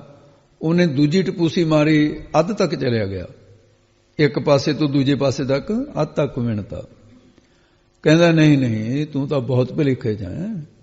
ਉਹਨੇ ਹੋਰ ਛਾਲ ਮਾਰੀ, ਇੱਕ ਹਿੱਸਾ ਰਹਿ ਗਈ ਕੰਧ ਜੀ, ਜਿਹੜੇ 3 ਹਿੱਸੇ ਪਾਰ ਕਰ ਗਿਆ। ਕਹਿੰਦਾ ਇੰਨਾ? ਕਹਿੰਦਾ ਨਹੀਂ ਨਹੀਂ। ਉਹਨੇ ਛਾਲ ਮਾਰ ਕੇ ਦੂਸਰੇ ਪਾਸੇ ਜਾ ਪਹੁੰਚਿਆ। ਕਹਿੰਦਾ ਫਿਰ ਇੰਨਾ ਕੁ ਹੋਊਗਾ? ਉਹ ਕਹਿੰਦਾ ਨਹੀਂ ਨਹੀਂ ਭਾਈ, ਇਹ ਇਹੋ ਜਿਹੇ ਤਾਂ ਸੈਂਕੜੇ ਹਜ਼ਾਰਾਂ ਖੂਹ ਸਮਾ ਜਾਣ, ਲੱਖਾਂ ਉਹਦੇ ਵਿੱਚ, ਤੂੰ ਕਿਹੜੀ ਗੱਲ ਕਰਦਾ? ਕਹਿੰਦਾ ਨਾ ਨਾ ਨਾ, ਫਿਰ ਤਾਂ ਤੂੰ ਝੂਠ ਬੋਲਦਾ, ਕਾਹਦਾ ਹੰਸ ਹੈ ਤੂੰ? ਕਹਿੰਦਾ ਐਵੇਂ ਮਾਰੀ ਜਾਂਦਾ ਗੱਲਾਂ, ਇਦੋਂ ਵੱਧ ਤਾਂ ਪਾਣੀ ਨਹੀਂ ਹੁੰਦਾ। ਕਿਉਂ? ਡੱਡੂ ਨੇ ਦੇਖੇ ਹੀ ਨਹੀਂ ਇਦੋਂ ਵੱਧ। ਇਦੋਂ ਵੱਧ ਜੇ ਪਾਣੀ ਹੁੰਦਾ ਤਾਂ ਫਿਰ ਮੈਨੂੰ ਪਤਾ ਨਾ ਲੱਗਦਾ। ਉਹ ਕਹਿੰਦਾ ਤੂੰ ਖੂਹ 'ਚ ਰਹਿਣ ਵਾਲਾ, ਤੈਨੂੰ ਮਾਨ ਸਰੋਵਰਾਂ ਦਾ ਕੀ ਪਤਾ ਹੈ? ਕਹਿੰਦਾ ਨਹੀਂ ਨਹੀਂ ਜਾ, ਫਿਰ ਤੂੰ ਤਾਂ ਝੂਠ ਬੋਲਦਾ ਹੈ, ਇਹ ਝੂਠ ਹੈ ਤੇਰੀ ਗੱਲ ਹੈ। ਇਹ ਦ੍ਰਿਸ਼ਟਾਂਤ ਹੈ ਕਲਪਿਆ ਹੋਇਆ। ਹੋਰ ਡੱਡੂ ਗੱਲਾਂ ਕਰਦਾ ਜਾਂ ਹੰਸ ਗੱਲਾਂ ਕਰਦਾ, ਇਹ ਤਾਂ ਮਨੁੱਖ ਨੂੰ ਸਮਝਾਉਣ ਵਾਸਤੇ ਉਦਾਹਰਨਾਂ ਬਣਾਈਆਂ ਹੋਈਆਂ ਨੇ ਸਤਿਪੁਰਸ਼ਾਂ ਨੇ। ਇਹ ਉਦਾਹਰਨਾਂ ਵੀ ਸੰਤ ਗਿਆਨੀ ਸੁੰਦਰ ਸਿੰਘ ਜੀ ਪਿੰਡਾਂ ਵਾਲੇ ਮਹਾਂਪੁਰਖਾਂ ਦੇ, ਉਹਨਾਂ ਤੋਂ ਵੱਡਿਆਂ ਨੂੰ ਸਾਧ ਸਿੰਘ ਜੀ ਪਤਾ ਲੱਗਿਆ, ਜਿਸ ਤੋਂ ਆਪਾਂ ਨੂੰ ਆਪਣੇ ਤੱਕ ਹੀ ਪਹੁੰਚੀ ਹੈ ਵਿਚਾਰ। ਉਹਦੇ ਵਿੱਚ ਸੰਤਾਂ ਨੇ ਪਹਿਲਾਂ ਤਾਂ ਸਰਲ ਇਹ ਲਿਆ, ਕਹਿੰਦੇ ਕੋਈ ਮਹਾਤਮਾ ਤਤਵੇਤਾ ਮਹਾਂਪੁਰਸ਼, ਉਹ ਗ੍ਰਸਥ ਰੂਪੀ, ਜਿਵੇਂ ਖੂਹ ਹੈ ਜਿਹੜਾ, ਗ੍ਰਸਥੀ ਲੋਕ ਹੈ ਜਿਹੜਾ, ਉਹ ਖੂਹ ਦੇ ਵਿੱਚ ਰਹਿਣ ਵਾਲੇ ਆ, ਕਿਸਮ ਦੇ ਥੋੜੇ ਦਾਇਰੇ 'ਚ ਰਹਿਣ ਵਾਲੇ ਆ। ਉਹ ਮਹਾਤਮਾ ਬ੍ਰਹਮ ਗਿਆਨੀ ਕਿਸੇ ਗ੍ਰਸਥੀ ਨੂੰ ਮਿਲਿਆ। ਉਹਨੇ ਕਿਹਾ, ਮਹਾਤਮਾ ਜੀ ਤੁਸੀਂ ਦਰਸ਼ਨ ਪਹਿਲੀ ਵਾਰ ਹੋਏ ਨੇ, ਕਿੱਥੇ ਰਹਿੰਦੇ ਹੋ? ਕਹਿੰਦੇ ਭਾਈ ਅੱਜ ਮੈਂ ਕਹਿ ਕੇ ਬੇਗਮਪੁਰਾ ਸ਼ਹਿਰ ਕੋ ਨਾ, ਅਸੀਂ ਤਾਂ ਉੱਥੇ ਰਹਿਣ ਵਾਲੇ ਆ, ਆਨੰਦ ਵਿੱਚ ਰਹਿਣ ਵਾਲੇ। ਕਹਿੰਦੇ ਅੱਛਾ, ਵੀ ਤੁਹਾਡਾ ਜਿਹੜਾ ਪ੍ਰਮਾਤਮਾ ਦੇ ਉਹ ਜਿਸ ਆਨੰਦ ਦੇ ਸਾਗਰ 'ਚ ਰਹਿੰਦੇ ਹੋ, ਕਹਿੰਦੇ ਸਮੁੰਦਰ ਹੈ ਵੀ, ਉਹਦਾ ਕਿੰਨਾ ਕੁ ਆਨੰਦ ਹੈ? ਕਹਿੰਦੇ ਬਹੁਤ ਆਨੰਦ ਹੈ ਉਹਦਾ, ਕਥਨੀ 'ਚ ਨਹੀਂ ਆ ਸਕਦਾ। ਕਹਿੰਦੇ ਅੱਛਾ। ਉਹਨੇ ਪਹਿਲਾ ਛਾਲ ਡੱਡੂ ਦੇ ਮਾਰਨ ਵਾਂਗੂ ਕਹਿੰਦਾ ਜੀ ਜਿਹੜੇ ਬੱਚੇ ਦਾ ਮੰਗਣਾ ਨਾ ਹੁੰਦਾ ਹੋਵੇ, ਉਹਦਾ ਮੰਗਣਾ ਜਦੋਂ ਹੋ ਜਾਵੇ ਉਹ ਬੜਾ ਖੁਸ਼ ਹੋ ਜਾਂਦਾ ਹੈ, ਇੰਨਾ ਕੁ ਆਨੰਦ ਹੈਗਾ? ਕਹਿੰਦਾ ਇਹ ਕਾਹਦਾ ਆਨੰਦ ਹੈ? ਅੱਛਾ, ਕਹਿੰਦੇ ਫਿਰ ਚਲੋ ਜਿਹਦਾ ਵਿਆਹ ਨਾ ਹੁੰਦਾ ਹੋਵੇ ਵਿਆਹ ਹੋ ਜਾਵੇ, ਜਿਹੜਾ ਉਹਨੂੰ ਵਿਆਹ ਹੋਣ ਵੇਲੇ ਆਨੰਦ ਮਿਲਦਾ ਉਹਨਾਂ ਕੁ ਇਹ ਦੂਜੀ ਟਪੂਸੀ ਹੈ। ਅਧਿਕ ਤੱਕ ਚਲਿਆ ਗਿਆ। ਕਹਿੰਦੇ ਨਹੀਂ ਨਹੀਂ, ਇਹ ਕਿਹੜੀ ਤੁਲਨਾ ਕਰ ਰਿਹਾ। ਫਿਰ ਕਹਿੰਦਾ ਵੀ ਜਦੋਂ ਵਿਆਹ ਹੋ ਕੇ ਜਿਹੜਾ ਮਕਲਾਵਾ ਨਾ ਦਿੰਦੇ, ਹੁਣ ਅੱਗੇ ਮਕਲਾਵਾ ਬਾਅਦ ਚ ਦਿੰਦੇ ਸੀ, ਮਕਲਾਵਾ ਹੋ ਕੇ ਉਹ ਆਪਣੀ ਲੜਕੀ ਨੂੰ ਤੋਰ ਦੇਣ, ਆਪਣੇ ਘਰ ਲਿਆਵੇ, ਜਿਹੜਾ ਉਸ ਨੂੰ ਉਹਦੇ ਵਿਸ਼ਾ ਭੋਗਣ ਤੋਂ ਆਨੰਦ ਮਿਲਦਾ ਹੈ। ਫਿਰ ਇਹੋ ਜਿਹਾ ਆਨੰਦ ਕਹਿੰਦੇ ਨਾ ਨਾ ਨਾ, ਕਿਹੜੀਆਂ ਗੱਲਾਂ 'ਚ ਫਿਰਦਾ ਤੂੰ, ਇਹ ਕਾਹਦਾ ਆਨੰਦ ਹੈ। ਉਹ ਕਹਿੰਦਾ ਫਿਰ ਜੇ ਅੱਗੇ ਕਹਾਂ ਪੁੱਤਰ ਜੰਮ ਪਵੇ ਉਨਾ ਕੁ ਆਨੰਦ ਹੈ। ਉਹ ਕਹਿੰਦੇ ਭਾਈ ਤੂੰ ਤੁਲਨਾ ਕਿਹੜੀਆਂ ਗੱਲਾਂ ਨਾਲ ਕਰ ਰਿਹਾ ਹੈ, ਤੂੰ ਹੀਰਿਆਂ ਦੀਆਂ ਤੁਲਨਾ ਤੇ ਆ ਜਿਹੜੇ ਲਾਲ ਜੇ ਮੋਹਰ ਰਤਕਾਂ ਦੇ ਨਾਲ ਕਰ ਰਹੇ ਹੈ, ਸੋਨੇ ਦੀ ਤਾਲ, ਇਹ ਨਹੀਂ ਹੈ। ਕਹਿੰਦਾ ਜਾ ਫਿਰ, ਕਹਿੰਦਾ ਤੇਰਾ ਆਨੰਦ ਹੀ ਨਹੀਂ ਹੈ, ਤੂੰ ਤਾਂ ਝੂਠ ਬੋਲਦਾ ਸੰਤਾਂ ਨੂੰ। ਕਹਿੰਦਾ ਇਦੋਂ ਵੱਡਾ ਤਾਂ ਆਨੰਦ ਇਹ ਕੋਈ ਨਹੀਂ ਹੁੰਦਾ। ਜਾਂ ਫਿਰ ਦੂਸਰਾ ਭਾਵ ਇਹ ਵੀ ਲਿਆ, ਕਹਿੰਦੇ ਉਹਨੇ ਕਿਹਾ ਵੀ ਪਹਿਲਾ ਸੁਖ ਜਿਹੜਾ ਹੈ, ਉਹਨੇ ਕਿਹਾ ਵੀ ਪਰਮਾਤਮਾ ਦਾ ਪਹਿਲੀ ਟਪੂਸੀ ਹੈ, ਉਸ ਦੀ ਪਹਿਲੀ ਛਾਲ ਹੈ ਕਿ ਜੀ ਧਨ ਵਰਗਾ ਸੁਖ ਹੈ। ਉਹ ਕਹਿੰਦੇ ਧਨ ਦੇ ਵਿੱਚ ਕਾਹਦਾ ਸੁਖ ਹੈ, ਮਾਇਆ ਜੀਵੜ ਦੁੱਖ ਨਹੀਂ ਸਭ ਥੱਕੇ ਕਰਮ ਕਮਾਏ। ਕਹਿੰਦੇ ਅੱਛਾ, ਕਹਿੰਦੇ ਫਿਰ ਪੁੱਤਰ ਪ੍ਰਾਪਤੀ ਦਾ ਜਿਹੜਾ ਸੁਖ ਹੈ ਇਹਦੇ ਵਰਗਾ ਸੁਖ, ਕਹਿੰਦੇ ਨਹੀਂ। ਇਹ ਕਹਿੰਦੇ ਗ੍ਰੰਥਾਂ ਦੇ ਵਿੱਚ ਤਾਂ ਇਹ ਲਿਖਿਆ ਹੋਇਆ ਭਾਈ ਵੀ ਉਹ ਮੂਰਖ ਨੇ ਜਿਹੜੇ ਪੁੱਤਰ ਦੇ ਕੋਲੋਂ ਸੁਖ ਚਾਹਣ। ਕਰ ਵਿਚਾਰ ਜਿਉਂ ਦੇਖੀਏ ਪੁੱਤਰ ਸਦਾ ਦੁੱਖ ਰੂਪ, ਸੁਖ ਚਾਹ ਜੋ ਪੂਤੇ ਤੇ ਮੋੜਨ ਕੇ ਭੂਪ। ਤੇ ਕਹਿਣ ਲੱਗੇ ਫਿਰ ਵਿਸ਼ਾ ਸੁਖ ਵਰਗਾ ਆਨੰਦ ਹੈ। ਉਹ ਕਹਿੰਦਾ ਇਹ ਕਾਹਦਾ ਸੁਖ ਹੈ, ਇਹ ਤਾਂ ਨਰਕਾਂ ਨੂੰ ਲਿਆਉਣ ਵਾਲਾ ਹੈ। ਨਿਮਕ ਕਾਮ ਸਵਾਦ ਕਾਰਨ ਕੋੜ ਦਿਨ ਸੁਖ ਪਾਵੇ, ਘੜੀ ਮੋਤ ਰੰਗ ਮਾਣੇ ਫਿਰ ਵਾਰ ਵਾਰ ਪਛਤਾਵੇ। ਕਹਿੰਦਾ ਵੀ ਜਿਹੜਾ ਲੋਕਾਂ ਦੀ ਵਡਿਆਈ ਮਿਲਦੀ ਹੈ, ਜਸ ਇਹੋ ਜਿਹਾ ਹੈ। ਉਹ ਕਹਿੰਦੇ ਨਹੀਂ ਭਾਈ, ਜਸ ਤਾਂ ਖਿਨ ਪੰਕਰ ਹੈ, ਲੋਕਨ ਕੀ ਚਤਰਾਈ ਉਪਮਾ ਤੇ ਵਸੰਤਰ ਭਾਗ। ਉਹ ਕਹਿੰਦਾ ਜਾ ਫਿਰ ਇਦੋਂ ਬਾਅਦ ਆਨੰਦੇ ਕੋਈ ਨਹੀਂ ਹੁੰਦਾ। ਇਹ ਚਾਰੇ ਛਾਲਾਂ ਨੇ ਜੀਵ ਦੀਆਂ। ਇਹ ਦ੍ਰਿਸ਼ਟਾਂਤ ਦਿੱਤਾ ਹੈ ਵੀ ਉਹਦਾ ਪਰਮੇਸ਼ਰ ਦਾ ਤਾਂ ਆਨੰਦ ਭਾਈ ਬਹੁਤ ਵੱਡਾ ਆਨੰਦ ਹੈ। ਇਹ ਜਿਹੜੀਆਂ ਉਹ ਦੇਸ਼ ਕਾਲ ਵਸਤੂ ਪ੍ਰਛੇਦ ਰਹਿਤ ਅਖੰਡ ਸਰੂਪ ਹੈ, ਉਹਦੇ ਆਕਾਰ ਦਾ ਉੱਤਰ ਦੱਖਣ ਪੂਰਬ ਪੱਛਮ ਦਿਸ਼ਾ ਮਨ ਕਿਹਾ ਹੀ ਨਹੀਂ ਜਾ ਸਕਦਾ। ਮਨ ਦੀਆਂ ਜਿਹੜੀਆਂ ਪੰਜ ਬਿਰਤੀਆਂ ਪ੍ਰਮਾਣ ਵਿਪਰਜੈ ਨਿੰਦਰਾ ਸਿਮਰਤੀ ਵਿਕਲਪ, ਤੇ ਇਹਦੇ ਵਿੱਚ ਤਾਂ ਸੰਸਾਰ ਫਸਿਆ ਹੋਇਆ। ਪਰ ਜਿਹੜਾ ਸਾਸ ਜੀ ਇੱਕ ਤਾਂ ਮੂੜ ਬਿਰਤੀ ਹੁੰਦੀ ਹੈ, ਮੂੜ ਬਿਰਤੀ ਦਾ ਪਾਮਰ ਪੁਰਸ਼ਾਂ ਦੀ ਹੈ, ਉਹਨਾਂ ਨੂੰ ਤਾਂ ਪੱਥਰ ਨੂੰ, ਉਹਨਾਂ ਨੂੰ ਤਾਂ ਉਪਦੇਸ਼ ਦਿਓ ਨਾ ਦਿਓ। ਇਸ ਤੋਂ ਅੱਗੇ ਸਾਸ ਜੀ ਸ਼ਬਦ ਬਿਰਤੀ ਹੁੰਦੀ ਹੈ, ਜਿਵੇਂ ਕਦੇ ਵਿਰਾਗ ਮੜ ਜਾ ਆ ਗਿਆ ਕਦੇ ਨਹੀਂ, ਉਹ ਵਿਸ਼ੇਈ ਪੁਰਸ਼ਾਂ ਦੀ ਹੈ। ਤੇ ਇਸੇ ਤਰ੍ਹਾਂ ਫਿਰ ਜਿਹੜੀ ਅੱਗੇ ਹੋਰ ਇੱਕ ਬਿਰਤੀ ਆ, ਉਹ ਜਿਗਿਆਸੂਆਂ ਦੇ ਮਨ ਹੁੰਦੀ ਹੈ, ਤੇ ਉਹਦੀ ਜੀ ਬਖੇਵਤਾ ਬਣੀ ਰਹਿੰਦੀ ਹੈ। ਬਕ ਸ਼ਿਪਤ ਕਹਿੰਦੇ ਉਹਨਾਂ ਨੂੰ, ਬਕ ਸ਼ਿਪਤ, ਉਹ ਜਿਗਿਆਸੂਆਂ ਦੀ ਹੈ। ਇਸ ਤੋਂ ਅੱਗੇ ਅਨਰੁੱਧ ਬਿਰਤੀ ਜਿਹੜੀ ਹੈ ਇਹ ਹੈਗੀ ਯੋਗੀਆਂ ਦੀ। ਤੇ ਪਰ ਜਿਹੜੀ ਇਸ ਤੋਂ ਅਗਲੀ ਹੈ ਉਹ ਹੈ ਇਕਾਗਰਤਾ ਦੀ, ਉਹ ਹੈ ਸਭ ਤੋਂ ਵੱਡਾ ਆਨੰਦ। ਬਰਮਾ ਨੂੰ ਸਾਰੀ ਉਮਰ ਦੇ ਵਿੱਚ ਨਹੀਂ, ਤੇ ਜਿੰਨਾ ਕੁ ਉਹਨਾਂ ਨੂੰ ਨਿਮਕ ਮਾਤਰ 14 ਅੱਖ ਝਮਕਣ ਜਿੰਨੇ ਸਮੇਂ ਦੇ ਜਿੰਨਾ ਸੁਖ ਬਰਮ ਗਿਆਨੀ ਨੂੰ ਹੈ ਇਕਾਗਰਤਾ ਵਿੱਚ, ਉਹਨਾਂ ਬਰਮਾ ਨੂੰ ਸਾਰੀ ਉਮਰ 'ਚ ਨਹੀਂ ਹੈ। ਇਸ ਕਰਕੇ ਉਹ ਐਸਾ ਆਨੰਦ ਹੈ। ਕਹਿੰਦੇ ਪਰਮੇਸ਼ਰ ਵਾਹਿਗੁਰੂ ਦਾ ਇਹ ਸੰਸਾਰ ਤਾਂ ਇੰਨੇ ਕੁ ਆਨੰਦ ਦੇ ਵਿੱਚ ਫਸਿਆ ਹੋਇਆ ਹੈ, ਇਹਨਾਂ ਨੂੰ ਆਨੰਦ ਨਹੀਂ ਹੈ। ਉਹ ਕੇਵਲ ਇਕਾਗਰਤਾ ਦੇ ਵਿੱਚ ਆਨੰਦ ਹੈ। ਬ੍ਰਹਮ ਗਿਆਨੀ ਉਹ ਹੈ ਤਤਵੇ, ਤੇ ਬ੍ਰਹਮ ਗਿਆਨੀ ਹੰਸ ਦੀ ਨਿਆਈ, ਜਿਹੜੇ ਦੁੱਧ 'ਚ ਚੁੰਝ ਪਾ ਜਾਵੇ ਨਾ ਹੰਸ, ਤੇ ਉਹ ਫਿਰ ਉਸੇ ਵੇਲੇ ਖੱਟਾ ਹੋਣ ਕਰਕੇ ਅਲੱਗ ਕਰ ਦਿੰਦਾ, ਦੁੱਧ ਨੂੰ ਅਲੱਗ ਕਰ ਦਿੰਦਾ, ਪਾਣੀ ਨੂੰ ਅਲੱਗ ਕਰ ਦਿੰਦਾ। ਤੇ ਇਸ ਪ੍ਰਕਾਰ ਸਾਧ ਸੰਜੀ ਜਿਹੜਾ ਉਹ ਆਨੰਦ ਸਾਰਿਆਂ ਤੋਂ ਵੱਡਾ ਹੈ। ਐਸੇ ਮੇਰਾ ਮਨ ਵਿਖਿਆ ਵਿਮੋਹਿਆ। ਇਹ ਮਹਾਰਾਜ ਇਸ ਪ੍ਰਕਾਰ ਡੱਡੂ ਦੀ ਨਿਆਈ ਹੈ। ਅਸੀਂ ਦੇ ਜਿਵੇਂ ਗ੍ਰਸਤੀਆਂ, ਸਾਡਾ ਅੰਤਸ਼ਕਰ ਵਿਸ਼ਿਆਂ ਰੂਪੀ ਖੂਹ ਦੇ ਚ ਡਿੱਗਿਆ ਹੋਇਆ, ਵਿਸ਼ੇਸ਼ ਕਰਕੇ ਮੋਹਤ ਹੋ ਰਿਹਾ ਹੈ। ਇਸ ਕਰਕੇ ਕਛ ਆਰਾ ਪਾਰ ਨਾ ਸੂਝ। ਆਰਾ ਇਸ ਲੋਕ ਤੇ ਪਾਰ ਪਰਲੋਕ ਦਾ ਕੁਝ ਸੂਝ ਸਮਝ ਨਹੀਂ ਪੈ ਰਹੀ। ਆਰਾ ਇਸ ਲੋਕ ਸੰਸਾਰ ਦੇ ਮਿਥਿਆ ਹੈ ਜਿਹੜਾ ਸੰਸਾਰ, ਪਾਰ ਪਰਾ ਰੂਪ ਜੋ ਬ੍ਰਹਮ ਹੈ, ਸਤ ਸਰੂਪ ਹੈ ਜਿਹੜਾ, ਮੈਨੂੰ ਉਰਲੇ ਤੇ ਪਰਲੇ, ਮਿਥਿਆ ਤੇ ਸਤ, ਉਹ ਸਤ ਸਰੂਪ ਬ੍ਰਹਮ ਦੀ ਕੋਈ ਸੂਝ ਮਹਾਰਾਜ ਉਹ ਪ੍ਰਾਪਤ ਨਹੀਂ ਹੋ ਰਹੀ ਹੈ। ਸਗਲ ਭਵਨ ਕੇ ਨਾਇਕਾ, ਇਹ ਸਾਰੇ ਲੋਕਾਂ ਦੇ ਨਾਇਕਾ ਪਰਮੇਸ਼ਰ ਮਾਲਕ ਆਪ ਕਿਰਪਾ ਕਰੋ ਜੀ। ਇਕ ਛਿਨ ਦਰਸ ਦਿਖਾਏ ਜੀ, ਸਾਡੀ ਆਪ ਜੀ ਦੇ ਅੱਗੇ ਇਹੀ ਬੇਨਤੀ ਹੈ ਮਹਾਰਾਜ, ਇੱਕ ਨਿਮਕ ਮਾਤਰ ਥੋੜਾ ਸਮਾਂ ਮੈਨੂੰ ਦਰਸ਼ਨ ਦੇ ਦਿਓ ਮਹਾਰਾਜ, ਪ੍ਰਤੱਖ ਹੋ ਕੇ ਜਿਵੇਂ ਭਗਤਾਂ ਨੂੰ ਮਿਲੇ ਹੋ। ਰਹਾਉ ਅਸਥਾਈ ਦੇ ਕੇ ਫਰਮਾਉਂਦੇ ਆ, ਮਲਨ ਭਈ ਮਤ ਮਾਧਵਾ, ਇਹ ਮਾਧਮਾ ਮਾਇਆ ਦੇ ਪਤੀ ਸਾਡੀ ਮਤ ਬੁੱਧੀ ਜਿਹੜੀ ਹੈ, ਕਾਮ ਕ੍ਰੋਧ ਲੋਭ ਮੋਹ ਹੰਕਾਰ ਵਿਸ਼ਿਆਂ ਅਵਿਦਿਆ ਦੀ ਸੰਗਤ ਕਰਨ ਕਰਕੇ, ਤਮੋ ਗੁਣ ਦੇ ਪ੍ਰਭਾਵ ਕਰਕੇ ਮਲਨ ਮਲੀਨ ਹੋ ਗਈ ਹੈ ਮਹਾਰਾਜ, ਭਾਵ ਵਿਸ਼ੇ ਵਿਸ਼ੈਣੀ ਹੋ ਗਈ ਹੈ। ਤੇਰੀ ਗਤ ਲਖੀ ਨਾ ਜਾਏ, ਜਿਸ ਕਰਕੇ ਤੇਰੀ ਪ੍ਰਾਪਤੀ ਦੀ ਗਤ ਮਰਿਆਦਾ, ਗਤ ਪ੍ਰਾਪਤੀ ਤੁਹਾਡੀ ਇਹ ਮਨ ਜਾਣੀ ਨਹੀਂ ਜਾਂਦੀ ਹੁਣ ਸਾਡੇ ਕੋਲੋਂ ਅਵਿਦਿਆ ਕਰਕੇ। ਤੇਰੀ ਗਤ ਰੀਤੀ ਜਿਹੜੀ ਮਰਿਆਦਾ ਕਿਵੇਂ ਮਿਲਦਾ ਹੈ, ਬ੍ਰਹਮ ਗਿਆਨੀਆਂ ਨੂੰ ਕਿਵੇਂ ਮਿਲੇ ਹੈ, ਤੇਰੀ ਗਤ ਦੁਬਾਰੇ ਬੋਲਦੇ ਹੋ, ਤੇਰੀ ਗਤ ਲਖੀ ਨਾ ਜਾਏ, ਉਹ ਤੇਰੀ ਗਤ ਰੀਤੀ ਮਰਿਆਦਾ ਬ੍ਰਹਮ ਗਿਆਨੀਆਂ ਨੇ ਲਖੀ ਜਾਣੀ ਹੈ, ਪਰ ਸਾਡੀ ਵਿਸ਼ੇ ਵਿਸ਼ਾਣੀ ਬੁੱਧ ਹੋਣ ਕਰਕੇ ਸਾਥੋਂ ਨਹੀਂ ਜਾਣੀ ਜਾਂਦੇ। ਕਰੋ ਕਿਰਪਾ ਭ੍ਰਮ ਚੁਕਈ, ਇਹ ਮਹਾਰਾਜ ਆਪ ਕਿਰਪਾ ਕਰਕੇ ਭੇਦ ਪਰਮ ਕਰਤਤ ਪਰਮ ਪੁਨ ਸੰਗ ਪਰਮ ਵਿਕਾਰ, ਬ੍ਰਹਮ ਇਤਰ ਜਗ ਸਤ ਪਰਮ ਪੰਚੋ ਭਰਮ ਸੰਸਾਰ, ਇਹ ਪੰਜੇ ਪ੍ਰਕਾਰ ਦੇ ਜਿਹੜੇ ਭਰਮ ਹਨ ਮਹਾਰਾਜ ਇਹ ਚੁੱਕ ਦਿਓ ਇਹਨੂੰ।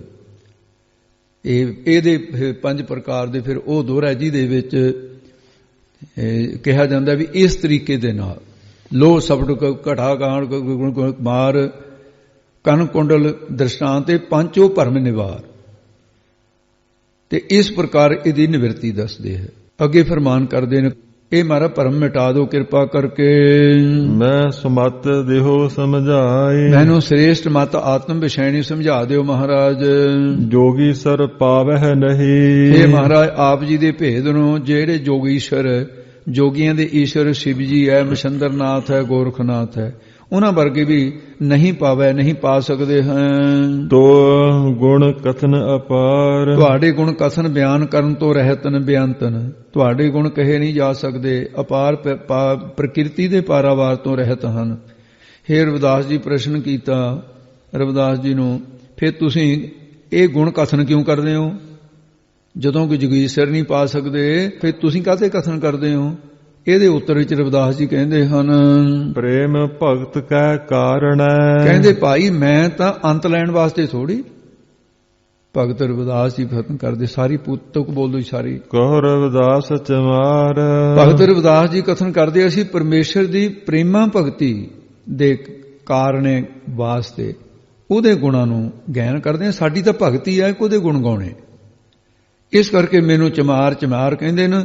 ਮੈਂ ਚਮਿਆਰਾਂ ਚਮ ਆਰ ਚਮ ਦੇ ਬਣੀ ਹੋਈ ਦੇਹ ਦਾ ਅਭਿਮਾਨ ਨੂੰ ਮੇਟਣ ਵਾਲਾ ਹਾਂ। ਮੈਂ ਆਰ ਵੈਰੀ ਹੋ ਗਿਆ ਇਹਦਾ ਦੇਹ ਅਭਿਮਾਨ ਦਾ, ਇਸ ਕਰਕੇ ਤੇ ਇਹ ਚਮਿਆਰ ਦੇ ਫਿਰ ਹੋਰ ਅਰਥ ਕੀਤੇ ਰਵਿਦਾਸ ਜੀ ਨੇ।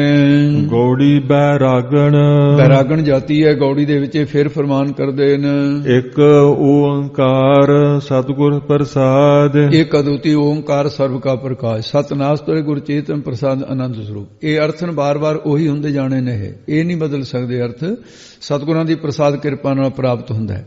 ਰਵਿਦਾਸ ਜੀ ਦੇ ਪਾਸ ਇੱਕ ਵਿਦਵਾਨ ਪੰਡਤ ਆ ਕੇ ਉਹਨੇ ਪ੍ਰਸ਼ਨ ਕੀਤਾ ਕਿ ਭਗਤ ਜੀ ਤੁਸੀਂ ਪਿਛਲੇ ਯੁੱਗਾਂ ਵਾਲਾ ਕਰਮ ਤਾਂ ਕੋਈ ਵੀ ਨਹੀਂ ਕਰਦੇ, ਵੇਦਾਂ ਪੁਰਾਣਾਂ ਦੇ ਕਹੇ ਅਨੁਸਾਰ ਤੁਸੀਂ ਨਹੀਂ ਚੱਲਦੇ। ਭਗਤ ਜੀ ਨੇ ਪਾਵਨ ਅੰਮ੍ਰਿਤ ਸ਼ਬਦ ਉਸ ਵੇਲੇ ਫਿਰ ਗੌੜੀ ਦੇ ਵਿੱਚ ਇਹ ਉਚਾਰਨ ਕੀਤਾ। ਇਹ ਬੈਰਾਗਣ ਜਾਤੀ ਹੈ, ਪਹਿਲਾਂ ਆਪ ਜੀ ਨੂੰ ਬੇਨਤੀ ਕਰ ਦਿੱਤੀ ਹੈ। ਤੇ ਇਸ ਪ੍ਰਕਾਰ ਫਿਰ ਦੱਸਦੇ ਹਨ, ਸਤਿਯੁਗ ਸਤ ਤੇਤਾ ਜੱਗੇ, ਇਹਨੂੰ ਸਤ ਤੇ ਜੱਗੀ ਦਾ ਉਚਾਰਨ ਅਧਿਕ ਸਹਿਤ ਹੈ।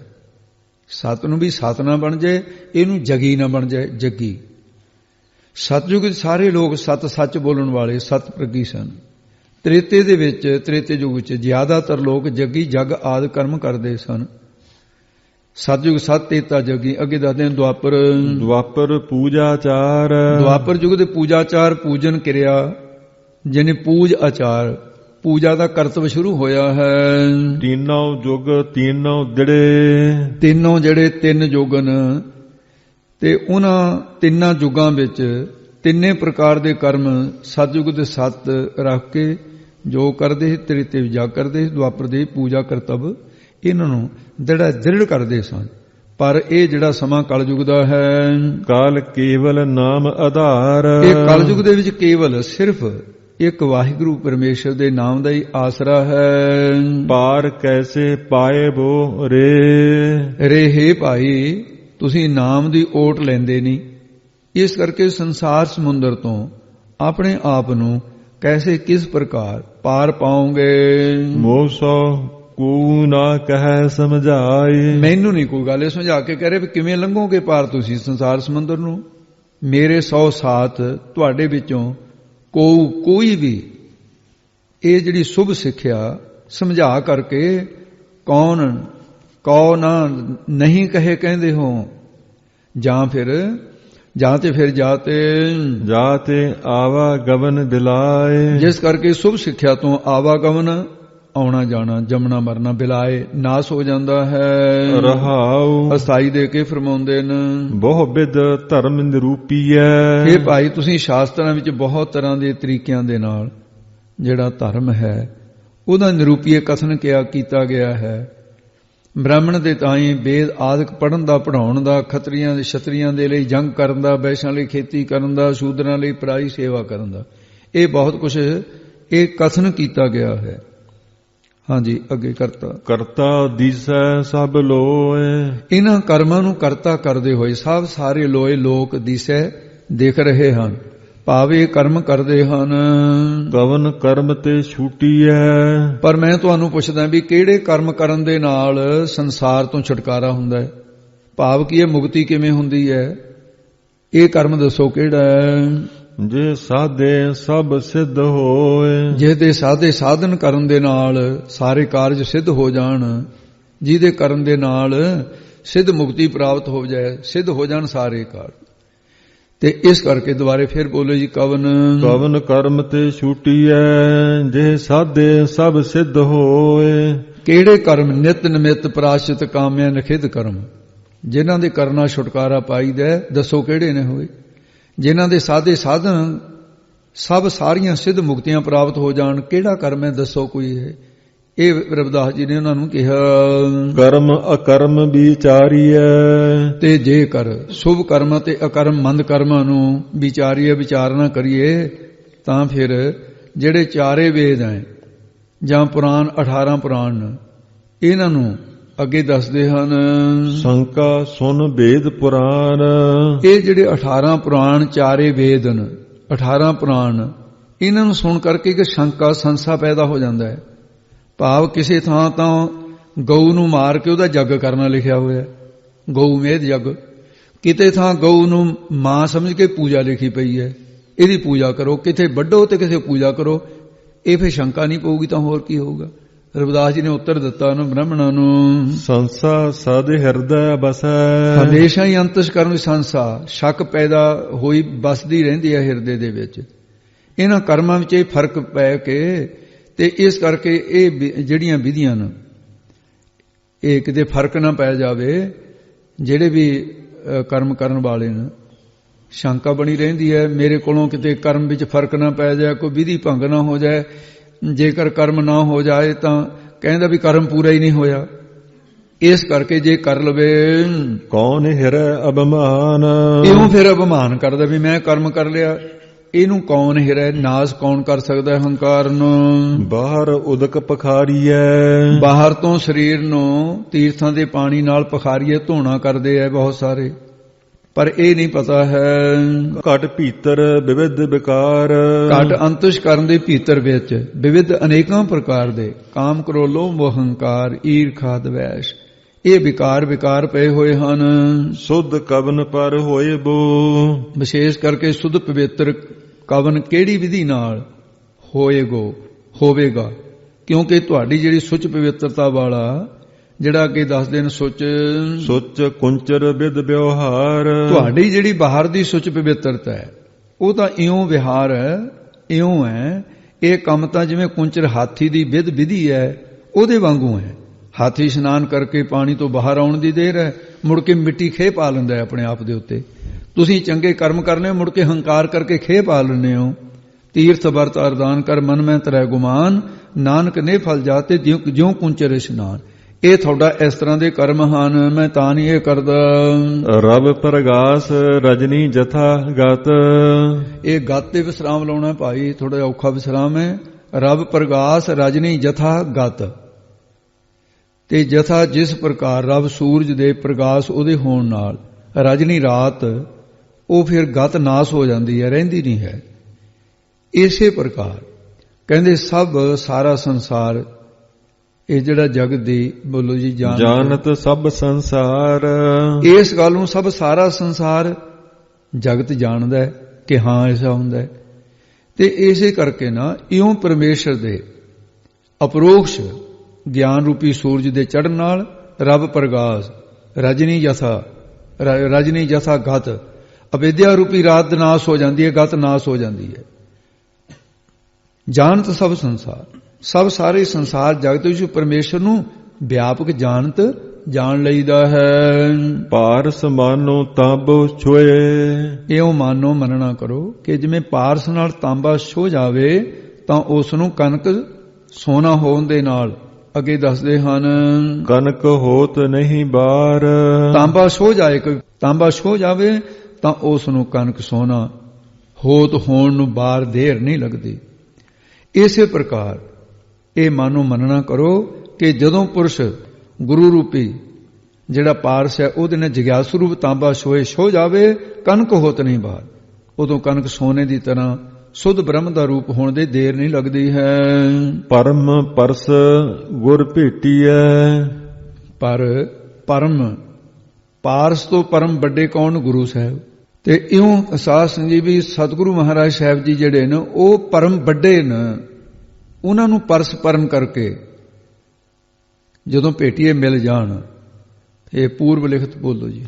ਪੂਰਬ ਲਿਖਤ ਲਿਲਾਟ। ਇਹ ਪੂਰਬਲੇ ਕਰਮਾਂ ਦੇ ਅਨੁਸਾਰ ਲਿਲਾਟ ਲਿਖੇ, ਮੱਥੇ ਤੇ ਲਿਖੇ ਹੁਣ ਤਾਂ ਪ੍ਰਾਪਤ ਹੁੰਦੇ ਨੇ।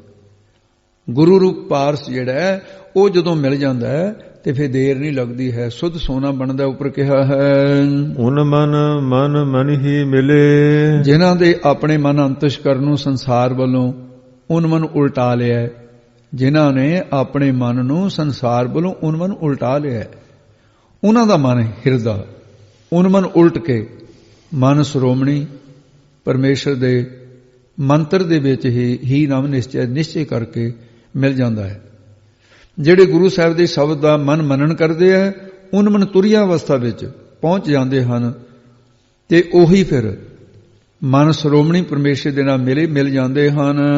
ਛੁਟਕਤ ਬੱਜਰ ਕਪਾਟ। ਉਹਨਾਂ ਨੂੰ ਪੰਜੇ ਕੋਸ਼ਾਂ ਰੂਪੀ ਬੱਜਰ ਤਖਤੇ ਜਿਹੜੇ ਕਰੜੇ ਸੀ ਜਾਂ ਆਸ ਅੰਦੇਸ਼ਾ ਦੇ ਤਖਤੇ ਸੀ, ਇਹ ਜਿਹੜੇ ਕਪਾਟ ਤਖਤੇ ਛੁਟਕਤ ਖੁੱਲ ਜਾਂਦੇ ਹਨ। ਭਗਤ ਜੁਗਤ ਮਤ ਸਤ ਕਰੀ। ਇਸ ਪ੍ਰਕਾਰ ਜਿਨ੍ਹਾਂ ਨੇ ਭਗਤ ਭਗਤੀ ਦੀ ਜੁਗਤ ਜੁਗਤੀ ਦੁਆਰਾ ਮਤ ਬੁੱਧੀ ਦੇ ਵਿੱਚ ਸਤ ਨਿਸ਼ਚੇ ਨੂੰ ਕਰ ਲਿਆ ਹੈ ਸੱਚ ਨੂੰ ਨਿਸ਼ਚੇ, ਉਹਨਾਂ ਦੇ ਫਿਰ ਭ੍ਰਮ ਬੰਧਨ ਕਾਟ ਵਿਕਾਰ।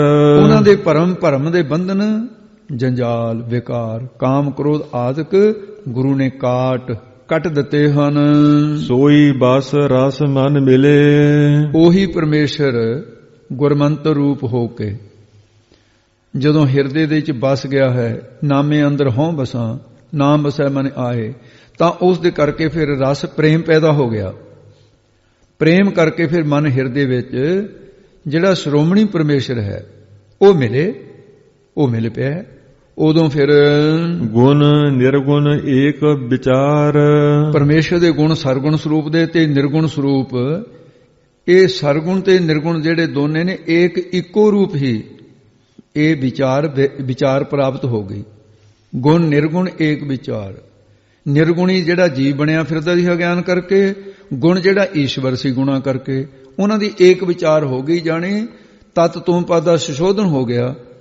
ਉਹ ਈਸ਼ਵਰ ਦਾ ਸਰਬਗਪਣਾ ਚੁੱਕਿਆ ਗਿਆ ਤੇ ਜੀਵ ਦਾ ਅਲਪਗਪਣਾ ਚੁੱਕਿਆ ਗਿਆ। ਬ੍ਰਹਮ ਚੇਤਨ ਦੋਨਾਂ 'ਚ ਇੱਕੋ ਸਾਰ ਹੈ। ਇਉਂ ਫਿਰ ਇੱਕ ਦੀ ਵਿਚਾਰ ਹੋ ਗਏ। ਅਨਕ ਯਤਨ ਨਿਗ੍ਰਹਿ ਕੀਏ। ਤੇ ਅਨੇਕਾਂ ਯਤਨ ਜਿਹੜੇ ਨੇ ਵੇਦਾਂ ਸ਼ਾਸਤਰਾਂ ਦੇ, ਉਹ ਅਨੇਕਾਂ ਹੀ ਐਸੇ ਜਿਹੜੇ ਯਤਨ ਉਪਾਵਨ ਉਹ ਨਿਗ੍ਰਹਿ ਇੰਦਰੀਆਂ ਦਾ ਦਮਨ ਕੀਏ ਕਰਨ ਦੇ ਇਹ ਜਿਹੜੇ ਸਨ। ਟਾਰੀ ਨਾ ਟਰੈ ਭ੍ਰਮ ਫਾਸ, ਪਰ ਇਹ ਕਰਨ ਦੇ ਨਾਲ ਭਰਮ ਦੀ ਜਿਹੜੀ ਫਾਸ ਪਾਈ ਹੈ, ਟਾਰੀ ਟਾਲੀ ਹੋਈ ਨਹੀਂ ਟਲਦੀ ਹੈ, ਉਹ ਇੱਕ ਨਹੀਂ ਟਲਦੀ, ਭਗਤੀ ਦੁਆਰਾ ਹੀ ਟਲਦੀ ਹੈ। ਪ੍ਰੇਮ ਭਗਤ ਨਹੀਂ ਊਪਜੈ, ਤੇ ਇਹਨਾਂ ਅਨੇਕਾਂ ਕਰਮਾਂ ਦੇ ਵਿੱਚ ਫਸੇ ਹੋਏ ਨੇ ਜਿਹੜੇ, ਉਹ ਪ੍ਰੇਮਾ ਭਗਤੀ ਨਹੀਂ ਹਿਰਦੇ 'ਚ ਪੈਦਾ ਹੁੰਦੀ ਉਹਨਾਂ ਦੇ। ਜਿੰਨਾ ਚਿਰ ਪ੍ਰੇਮਾ ਭਗਤੀ ਨਹੀਂ ਪੈਦਾ ਹੁੰਦੀ ਹੈ ਉਨੀ ਦੇਰ ਤੱਕ ਜੰਮਣਾ ਮਰਨਾ ਨਹੀਂ ਮਿਟਦਾ। ਬ੍ਰਹਮ ਗਿਆਨ ਤਾਂ ਹੋਣਾ ਹੀ ਪ੍ਰੇਮਾ ਭਗਤੀ ਤੋਂ ਹੈ, ਵਾਹਿਗੁਰੂ ਦੀ ਪ੍ਰਾਪਤੀ ਪ੍ਰੇਮਾ ਭਗਤੀ ਤੋਂ ਹੈ। ਪ੍ਰੇਮ ਭਗਤ ਨਹੀਂ ਊਪਜੈ, ਇਹ ਜਿਹੜਾ ਤੁਸੀਂ ਕਹਿੰਦੇ ਵੀ ਵੇਦਾਂ ਅਨੁਸਾਰ ਕਰਮ ਨਹੀਂ ਕਰਦਾ ਮੈਂ, ਤੁਸੀਂ ਉਹ ਮਰਜ਼ਾਦਾ ਨਹੀਂ ਅਖੇ ਕਰਦੇ। ਕਹਿੰਦੇ ਉੱਤਰ ਦਿੱਤਾ ਫਿਰ, ਕਹਿੰਦੇ ਭਾਈ ਕਲਯੁਗ ਦੇ ਵਿੱਚ ਤਾਂ ਇੱਕ ਨਾਮ ਦੇ ਦੁਆਰਾ ਹੀ ਅਬ ਕਲੂ ਆਇਓ ਰੇ, ਇੱਕ ਨਾਮ ਬੋ ਬੋ ਬੋ ਬੋ ਅਨੁਰੂਤ ਨਾਹੀ ਮਤ ਪਰਮ ਭੂਲੋ ਭੂਲੋ।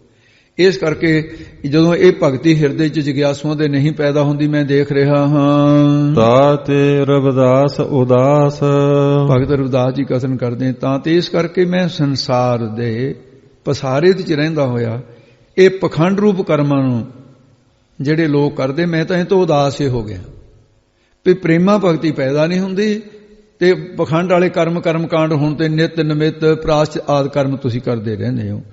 ਇੱਥੇ ਸਾਧ ਸੰਜੋਏ ਰਵਿਦਾਸ ਜੀ ਕਹਿੰਦੇ ਮੈਂ ਤਾਂ ਇਹਨਾਂ ਤੋਂ ਉਦਾਸ ਹੋ ਕੇ ਕੇਵਲ ਭਗਤੀ ਦਾ ਹੀ ਆਨੰਦ ਮਾਣਦਾ ਹਾਂ। ਗੁਰੂ ਸਾਹਿਬ ਜੀ ਦੀ ਮਹਾਨ ਕਿਰਪਾ ਹੋਈ ਹੈ ਕਿ ਜੋ ਲੜੀਵਾਰ ਕਥਾ ਸ੍ਰੀ ਰਾਗ ਸਮਾਪਤ ਹੋ ਗਿਆ ਸੀ ਪਿੱਛੇ, ਫਿਰ ਮਾਧ ਰਾਗ ਸਮਾਪਤ ਹੋਇਆ ਤੇ ਅੱਜ ਭਾਈ ਗੌੜੀ ਰਾਗ ਸੰਪੂਰਨ ਹੋਇਆ। ਇੱਥੇ ਅਰਦਾਸ ਦੇ ਵਿੱਚ ਇਹ ਅੱਖਰ ਕਹੇ ਜਾਣਗੇ ਕਿ ਮਹਾਰਾਜ ਜਿਵੇਂ ਤੁਸੀਂ ਗੌੜੀ ਰਾਗ ਦੀ ਸੰਪੂਰਨਤਾ ਬਖਸ਼ੀ ਹੈ, ਗਾਹਾਂ ਵੀ ਕਿਰਪਾ ਕਰਨੀ। ਆਓ ਹੁਣ ਇੱਥੇ ਸਮਾਪਤੀ ਹੈ, ਸਮਾਂ ਹੋਇਆ ਹੈ ਸਮਾਪਤੀ ਦਾ। ਭੁੱਲਾਂ ਚੁੱਕਾਂ ਦੀ ਸਤਿਗੁਰੂ ਜੀ ਖਿਮਾ ਕਰਨਗੇ। ਅਨਕ ਜਤਨ ਨਿਗ੍ਰਹਿ ਕੀਏ, ਟਾਰੀ ਨਾ ਟਰੈ ਭ੍ਰਮ ਫਾਸ, ਪ੍ਰੇਮ ਭਗਤ ਨਹੀਂ ਊਪਜੈ, ਤਾਤੇ ਰਵਿਦਾਸ ਉਦਾਸ। ਵਾਹਿਗੁਰੂ ਜੀ ਕਾ ਖਾਲਸਾ, ਵਾਹਿਗੁਰੂ ਜੀ ਕੀ ਫਤਿਹ।